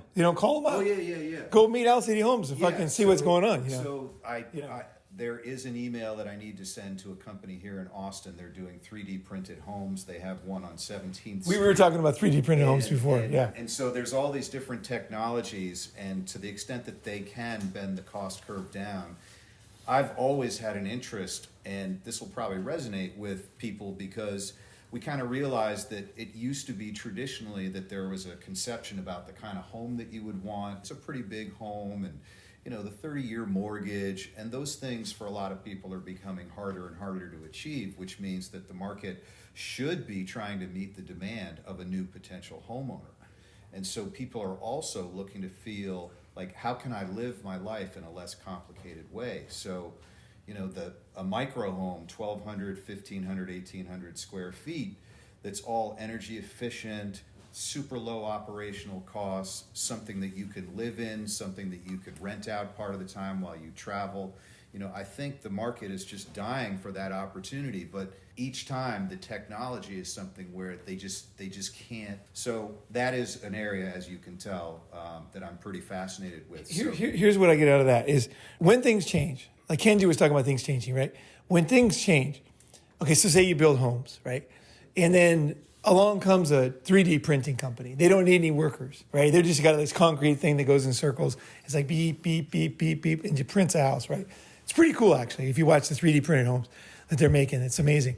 But the person that often succeeds when you want to change, say for your career, is everybody fights against change, right? They're like, I'm a home builder, man. We do it with the concrete. We do it with this and this. And they are the most entrenched in terms of everybody's like that. In terms of their building, it's an industry that is completely focused on doing things. But everybody's like that. Like book companies were like that before the internet. Right. The post office was. But the thing is this is what I learned in headhunting is like, let's say you're making the internet. Like you're going to take somebody out of the post office. Could be useful because they understand distribution. They understand where things go, how many people need this. There's going to be a use for somebody from the old, that might not be a good example. Basically, there's always a use for somebody from the old technology who's open-minded to the new technology, who's not worried about it taking over. So you can be that guy who basically is a trader for your past thing, and you go into the new thing, right? You go from, to the electric car, you go to the internet, you go to the say construction workers, right? To 3D printing, right? Taking it totally technology. You're having houses designed by a guy in Bangalore for $200 using his computer, and then you're 3D printing them up in Texas, right? And it takes a day, And so that's a new technology. So if you want to change, you can say, well, what if I was the one guy? What is the new technology? Instead of being afraid of it, how could I use my skill to go into that new thing and say, look, I totally appreciate this, but but I have knowledge of the market. I can help you guys to expand bigger because I understand what people buy. Not just the way we used to do it, but I understand the housing market. I understand hurricanes. I understand insurance. I understand, what age people buy and where they finance. And you understand a lot of things that are useful in a totally different home, right? So that's one thing you can also do is you can say, how can I be a trader as things change to the new market, right? So, how could I destroy my old company? Basically, how could I destroy my old self, and do something totally new? I'm always thinking that way. Destroy Ronin Man, like a new way of doing it, I'm always like ready to destroy the old and just go in and totally redo it with the new thing, right? I think that mindset will help you to change too. Because it sounds like, it sounds like you're at a dead end and you need a whole new way of thinking. Yeah. That's why I'm throwing these things, like be a professor, be a trader. It's like if you find yourself just everything's the same, you need to change. You need a kick in the ass, you need to change.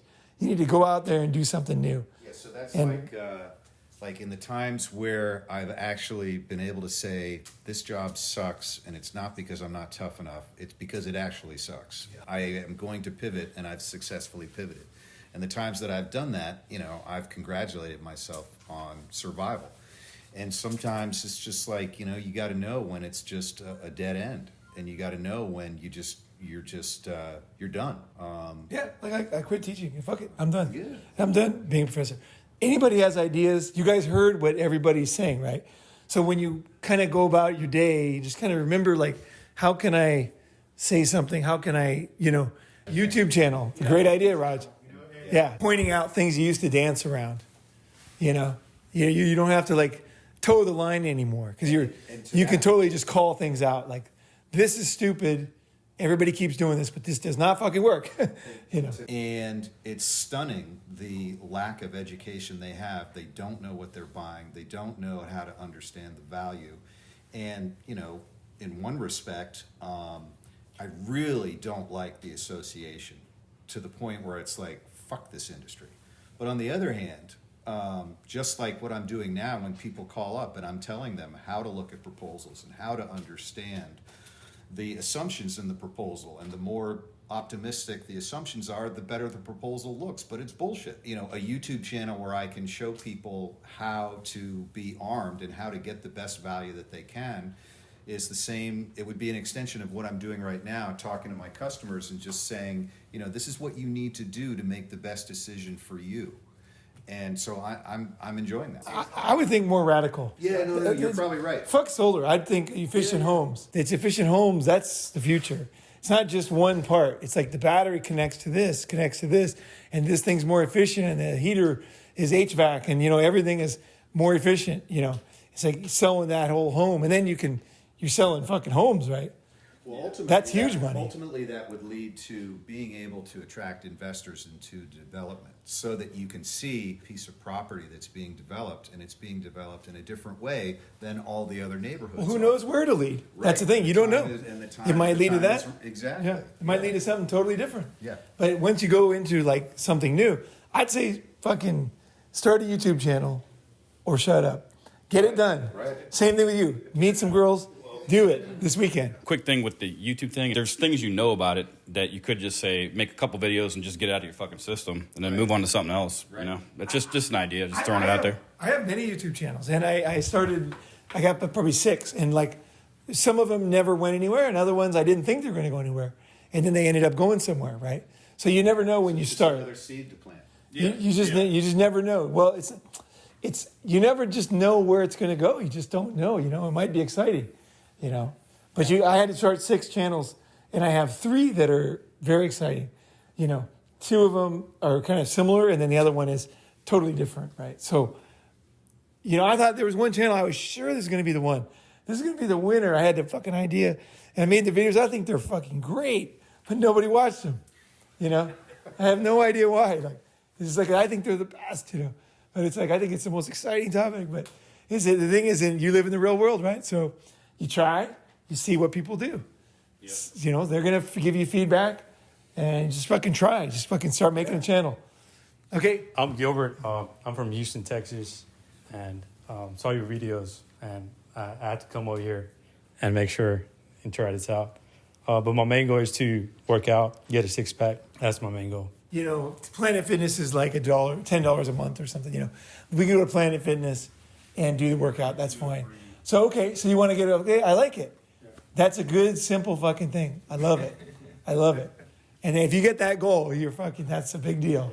That's a big deal. All right. Hi, I'm Micah. I'm from Shreveport, Louisiana. I guess I'm here to try to be around other guys who are wanting to kill it and also be honest and be vulnerable, which is a rare thing these days. Actually got a divorce a year and a half later, completely blindsided. Lost a business, lost my house, went to welding school, started welding. But basically, to go to my process was, I'm at the point right now, I'm really lucky. I don't have any debt. I'm working a job. I don't even have rent. And my problem is, like, do I stay here where I'm making money because I'm trying to save a bunch of money, or because I have bartending skills and now that things are going up, I could move to a better city? Do I stay and play it safe or something, or do I risk out and to go to a totally different place, which would be challenging and whatnot? So, Well, why would you do welding somewhere else? I think it's really tough on your body, and I've been doing it for about 5 years or so, or 3 years. And so, yeah, I mean, I like interacting with people, so bartending kind of is fun, and it's, you can make, I was making $1,200 for 20 hours a week back in Fort Worth, so it's like I can pull that, and it would give me freedom to do other stuff on the side instead of just working 40 hours full and doing that. But then I'd have to pay for rent in that place, and like right now it's like, I know like when people are helping you out, because my dad's into real estate and stuff, it's like I don't want to be enabling myself, like not let myself grow because, I've got my rent paid for, I can just stay here and and just continue to save money, and just, I don't even really like the city I'm living in, so it's like I kind of want to get out and do something. But yeah, so. You want to change jobs and cities. Yeah, I kind of want to have multiple sources of income, not from one. So, so setting up little things. Real estate's one idea. Starting a mushroom operation, like commercial growing, is another idea I was wanting to do. No, not that. No, like regular commercial. Commercial, but I'm not opposed to that. But Cool. Mushroom business. I'm about it. Yeah. You could have a YouTube channel. Mm-hmm. Fucking sell mushrooms. Yep, that too. Showing people how you're doing it. Mm-hmm. Women like fun guys. Yeah, they do. That's that kind of business. You got a real product, right? And then you also have a YouTube channel. Yep. That combination is pretty cool. And I've got a PR background, so I've got the marketing and stuff down for that. But But you said your divorce was a year and a half ago. No, it was in 2017 or 2018, into 2018. Yeah, so. Yeah, and so. I feel you. I mean, there's some. And then, I started doing, trying to, I'm going to start tacking life. I'm going to start knocking out bucket lifts. So one of the things I wanted to do in 2019 is I went down to Mexico to do a shaman mushroom type thing. And then COVID happened, and then another aspect is I think when COVID hit, a lot of people who were wanting to go on trips were regretting it, like, dang it, I should have went before. And so once this is all up, business is going to be booming as far as the travel industry, I believe. And so another part of me is do I want to just go travel and do stuff, now and trying to put off? I don't know. It's a complex situation, especially when you need to be thinking about retirement. I may have 20 more years of working in whatever industry I decide to go into. It's a lot of stuff on the table, but... You're not decided yet. You have more work to do. Yeah, to figure I out do. where you want to go. But you want to make a change. Mm-hmm. You don't want to be a welder in Shreveport. Not forever. Okay. Yeah. That's the main thing. Boil it down, he doesn't want to do it anymore. I mean, on the side, doing artwork, doing custom jobs, a little bit. I mean, I have a welder, so I can still do that, and that'd be another side of income coming in.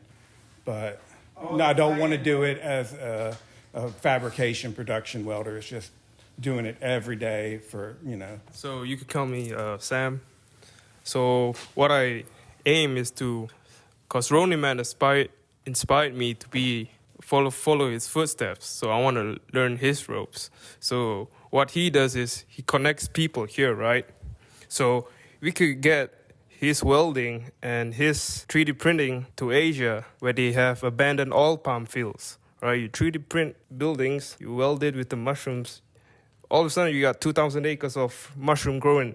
You sell that to Thailand, make the bucks. Because Thailand, they put a lot of mushrooms in Tom Yum Kong, right? Yeah. So let's say one guy eats about half a pound of mushrooms. You sell 2,000 acres. Let's do the math. Monthly millionaire, right? So you just repeat that maybe in Africa with something else, like IT. Africa has, I assume, virtually poor IT, right? Background. What do you want to do? Like, what do you want to do? What are you here for? I'm here to learn the ropes, like just like you, like connecting people, like a be a Ronin. I pity you. No. Yeah. No worries. I've done that. Yeah, it's hard. It is hard. It is hard, but it is interesting. It's better, in my opinion, it's better than just going to work 9 to 5. Yeah, me too. Right? Americans call it capitalist. So I read it somewhere in a financial book. Capitalist is someone that transfers money here to another place, and you make money off that. So I think that's what I aim to be. So I think Ronin can help me and everyone learn. Do you want to try something new? Yes, try something new. What are you doing now? I'm finishing up my degree. I'm 22. I'm studying aerospace. It's super boring. All you do is look at the spreadsheet, type in formulas. It's kind of boring. Calculate wind temperature, pressure, stability, propulsion. I like jet engines, so maybe could put a jet engine in the Honda Civic as a guy. Yeah, and the welding, we need that. Yeah, so I like to create jobs, I guess. You're young and you're like, okay, I get it. Yeah, so I just don't see going to job every day and be boring, and and also Ronin, man, he inspired me. There's this way of life, not to worry about money, not to worry about women. Could just go be confident. Feel like that's a lot in this new age, new like 20. What do you call this? Information age. Like guys just lose that edge, like the hunger spirit. They go out, let's get this thing, like get this something. I feel like guys nowadays are like too fat and happy. Yeah. They're like, nah, I'll settle for this. That I feel it's hard for me to find like-minded people. Like, okay, let's go here, and here. Let's get this done. Maybe find 10 projects, make 50 mil out of it. Something like that. So. It's good to be hungry when you're 20, 22. Yeah, and a lot of people just like the fast money, like Dogecoin, right? Yeah. So that's how I see it. I was like you when I was 22. So, like I said, I moved to California with $500, right? I was like willing to do whatevers, like I started with whatevers, but then you kind of team up with like other people. And then, that was the beginning of the internet days, right? 96, 97. And we did a bunch of, starting startups was the thing. But, you have to align yourself with other people who are just like, let's do it. Like this, all of a sudden, we got like, small data center and, we're running around. Yeah, I mean, hacking it around in our garage and just meeting together. I mean, just like the videos, right? You see all those Silicon Valley shows, right? It's almost like that, right? You're just like in somebody's living room and you're like all 4 guys just like chatting it up, right? You gotta align yourself with other dudes for sure. Being that kind of guy is difficult. Yeah. Who's the richest guy in the world? Elon Musk right now. Yeah. He has a rocket company. He has a tunnel company. He's got an electric car company. He's probably going to have an electric airplane company soon. He's got a energy company, tunnel, and all the different things. So it can be successful, but it is risky. Like it is fucking risky. And the problem is if you find something good, you like we were talking about before, you have to be smart enough to know this is good and do it for a while. Don't just let something go too easy once you get something good, or find a way to keep it going. If you don't do it, you get employees to do it. One piece of advice I'd say is don't close things down so easy. If you got something successful that makes money, I could look. One of my big mistakes was closing my head at any company.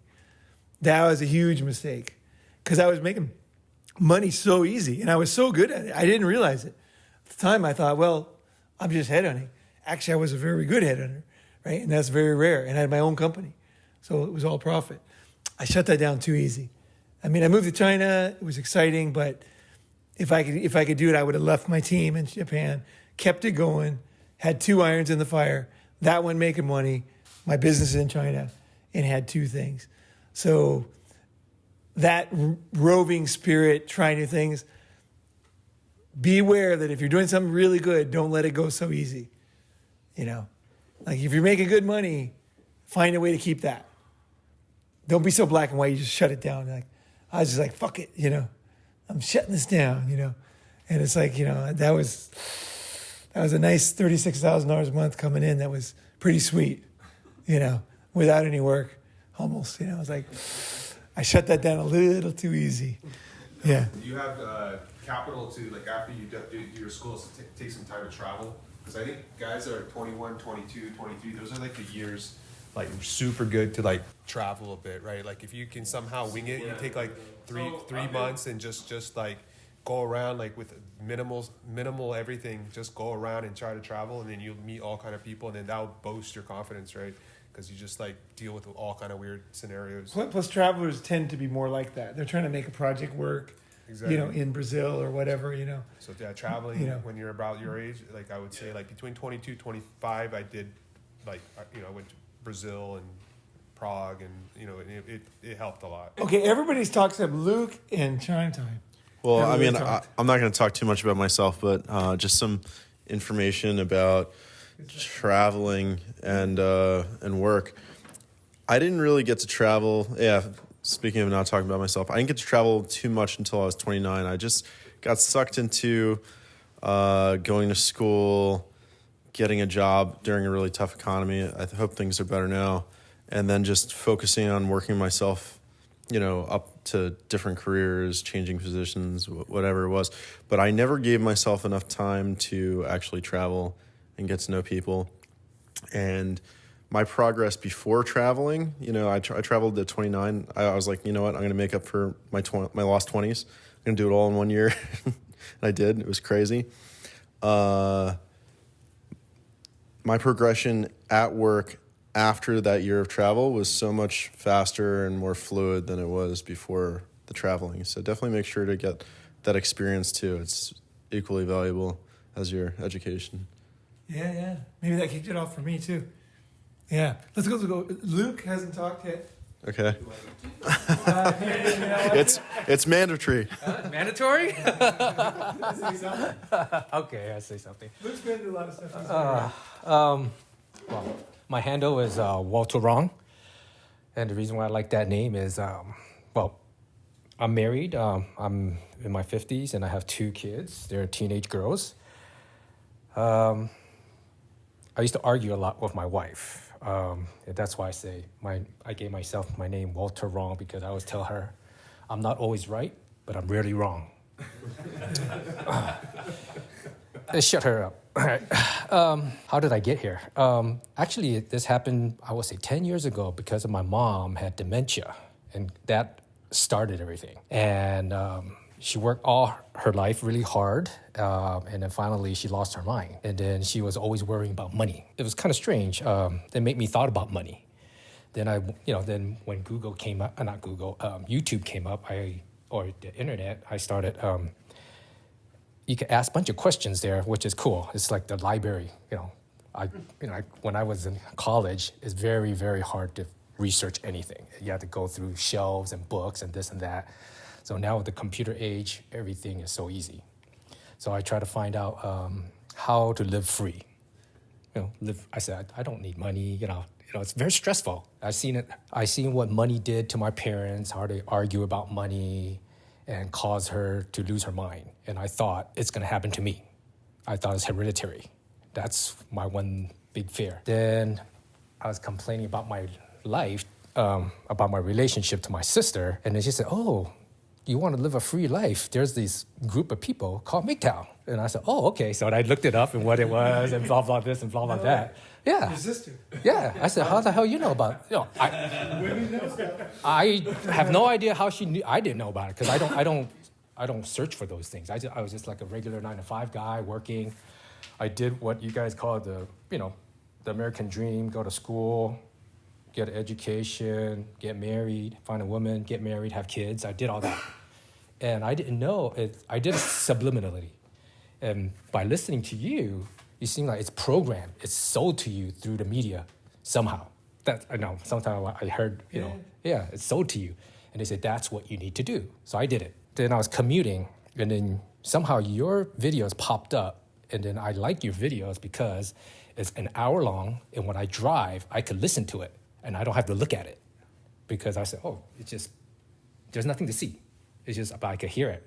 Then I started listening to it more while I drive, and a lot of topics that you talked about is very relevant to me, and we're about the same age.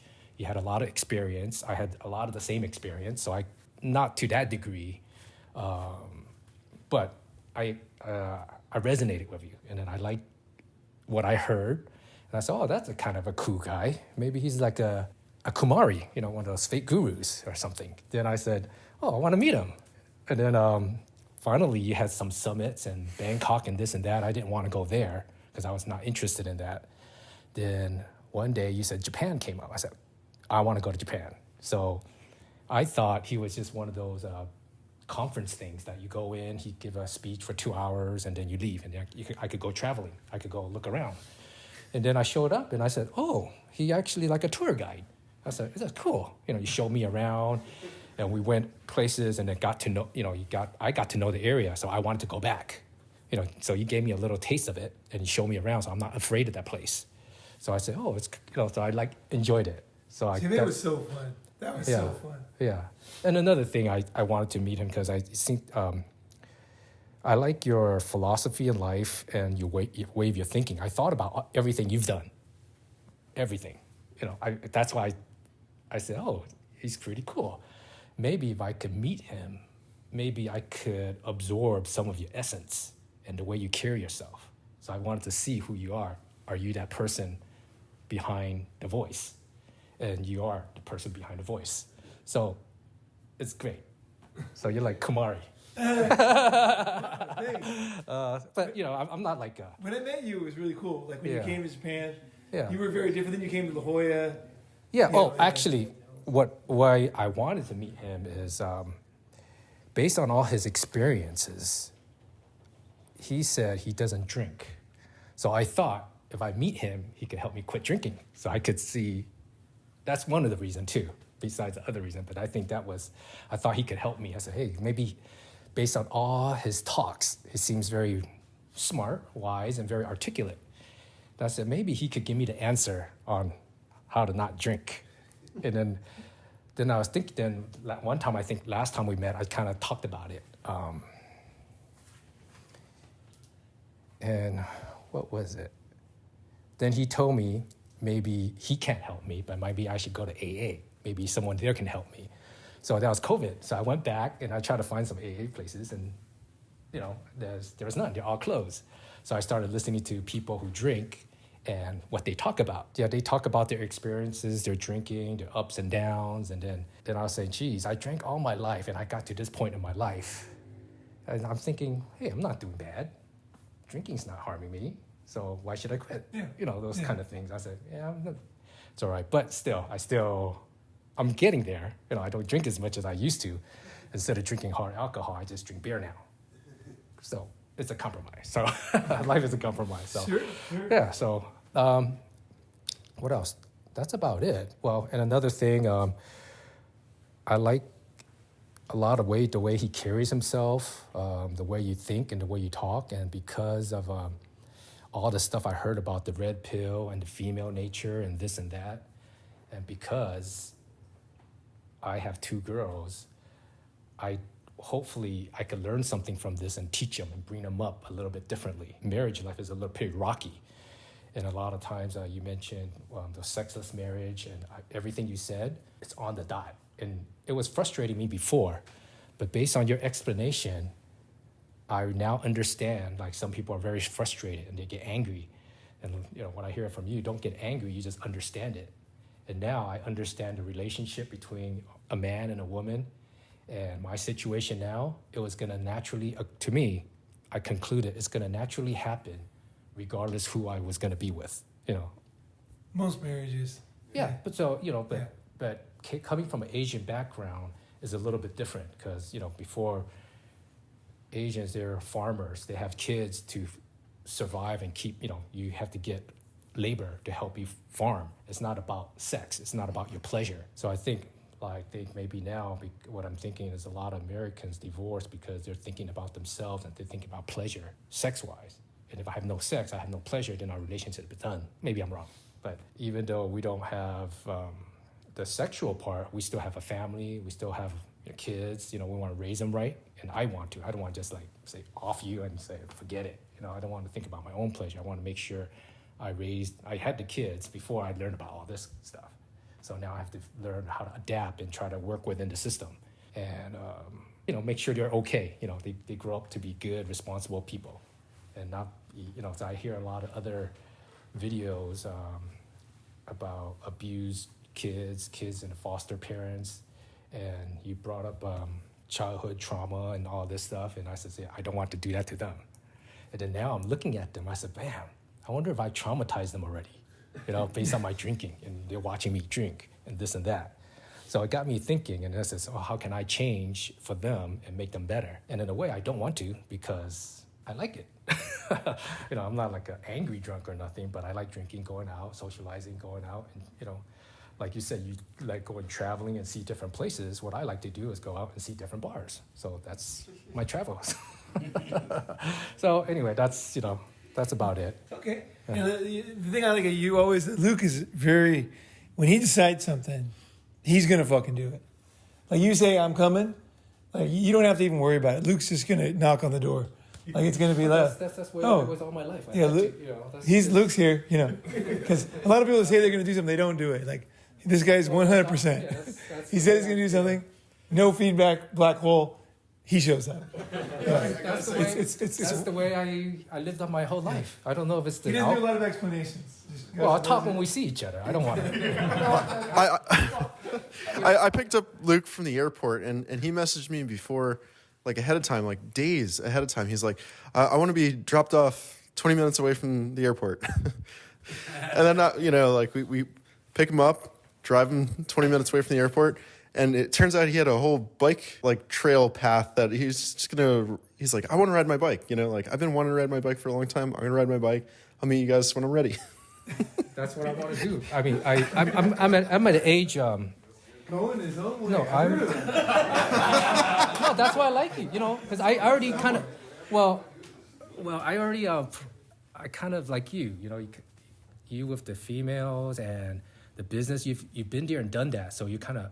I won't say you're bored of it. So I've been there and done that already. And I'm still there. So I'm ready to retire or thinking about retiring. But sometimes I don't want, it's kind of stupid. People say, I'm going to do this and do that when I retire. I said, I'm not waiting that long. I'm doing it now. So I'm doing my dry run. And, this is the only way I could get away and go for a bike ride and practice, make sure I got all my gear. And if I had any breakdowns, but at least I'm close. I could make a phone call and I could get here. But if I'm far away and I have a breakdown or something, so I'm trying to shake things out. Okay. So you try to, like people who want to do something, you have to do something on the side. Like that guy, you have a good thing going, but you don't like it. But what my thought is, lucky I like my job. But if you get bored of your job, but you like the money, sometimes you have to know when you have a good thing. Yep. So if you're tired of your job, and you're tired of the driving, sometimes do something different. Maybe just take a bus to work instead of driving to work. So it breaks up the monotony, and you get to still do your work, and then you can change a little bit, a soft change, like, rather than drive, just take a bus to work one day or just bike ride to work one day. So that's what I did because I got tired of the routine. So I broke up my routine during the daytime. And then after work, I always like to do my hobbies, which is I like bike riding. I used to like mountain biking. And I live in a city, and I used to go through Golden Gate Park, and I'll find little trails and stuff and up and down. For me, I enjoyed it because it's like riding a roller coaster, and then that gets me off. I like an urban exploring. Yeah, it's very. You're kind of like you're in a city, but you're looking for little secret places. Yeah. So that's what I do with the videos. I just find a little trail, I'll go down it. Mm-hmm. That's what I do without the video. Yeah. So that's what I'm using a video. Yeah. So that's what I enjoy when we went walking. I said, oh, that's another form of traveling. So now we can't go traveling, so I'll go different places, and then I would like to ride my bike because I can't go place. I rode through the golf course, and then I could look at the nice, pretty houses, and I could stop and just take a drink and stare at the houses. You can't do that in a car. People think you're, scoping it out. You're casing the place. So I enjoyed it. I go there and go to the golf course, and I'll go hit them, and I'll just sit there, like rest, and no one bothers you. Don't look like a homeless guy on a cheap bicycle. So I fit right in. I think the part that's missing, like for me at least, is like I mean, if you don't have other guys, like all my friends were are married, and like I came from like everybody, all my peers were all married, they have kids and all this kind of stuff. All the married women are hitting on you in the neighborhood. Now, yeah. Yeah. But I'm just saying, but still, like yeah, it's mixing it up. But then when it's really nice when you have dudes like regularly. When I was younger, I felt that I needed someone to go with me. Now oh, really? I mean, solo.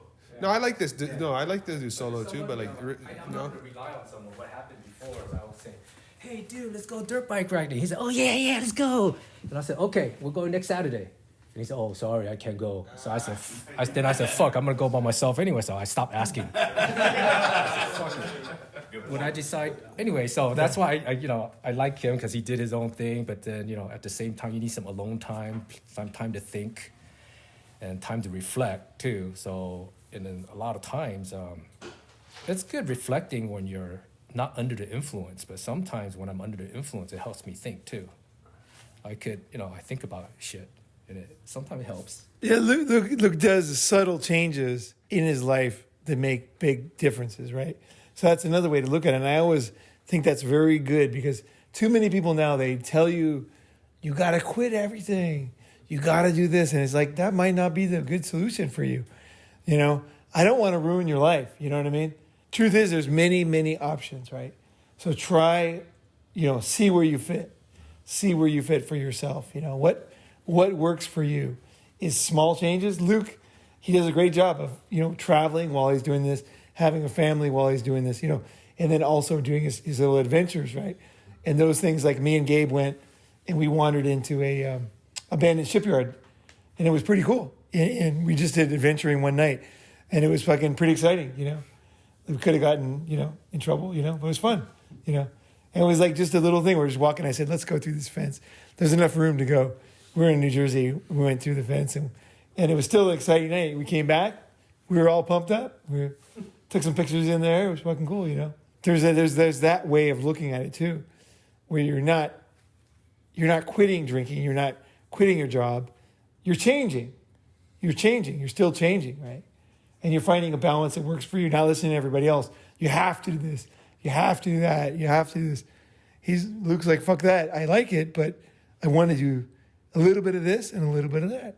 And that sounds, it might not sound, it works for a lot of people. Gabe's doing that. You're doing that.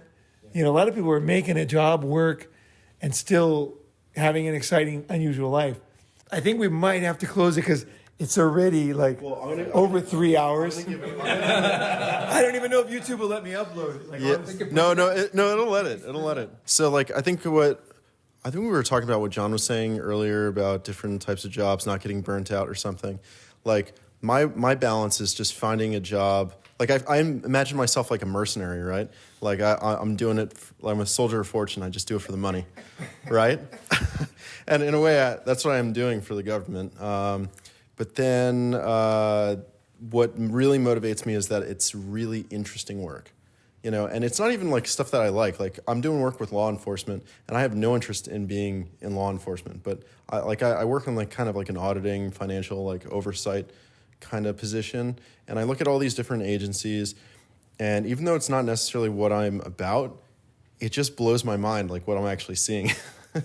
But yeah, making money on the go, it's good enough money. I'm not pushing for more hours. I'm not pushing really to make more money when the opportunity is there. I'm present.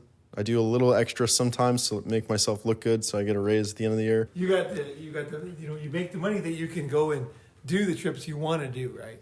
Not just the cheapest trip, Yeah, I make enough money to finance my program, which is what I refer to as all the travel that I do.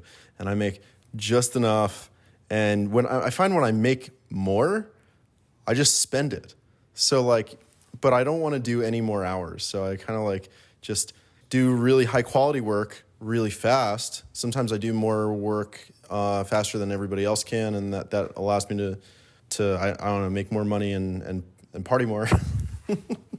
So whatever you're doing, make sure that you're getting better at it too. Like if it's getting easier and it's still interesting, like that's kind of like the recipe to be the master of disaster.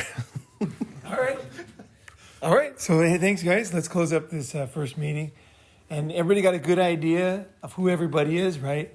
So go and talk to people about this stuff that you just heard, right? As you go through the day, just try to talk to everybody. Not about your thing. You talk about their thing, right? They'll talk about your thing, right? You know, help each other, right? Let's see what we can do. There's been some big changes. I mean, Roger was a different man before. A different man. We've seen some major transformations around here, you know? Like major. And it's pretty cool. It's cool to watch. It's not bullshit, you guys. If you're sitting here thinking we're doing a lot of talking and nothing's happening, you can live that if you want. Right under your nose is people are making major changes right here. It's about your decision. Am I going to do it? Am I going to put myself out there? Say the truth. I hate my job. I want to change. Am I going to go and find it? You know, it's right here. It's right fucking here. That YouTube channel, I want to see that first video up tomorrow, next day. Yeah, this weekend. Yep. Let's do it. Because it all starts from that first step. It does. It starts from press and record. If you're making a YouTube channel, that red button right there, that's what you want to press. And then when you're done,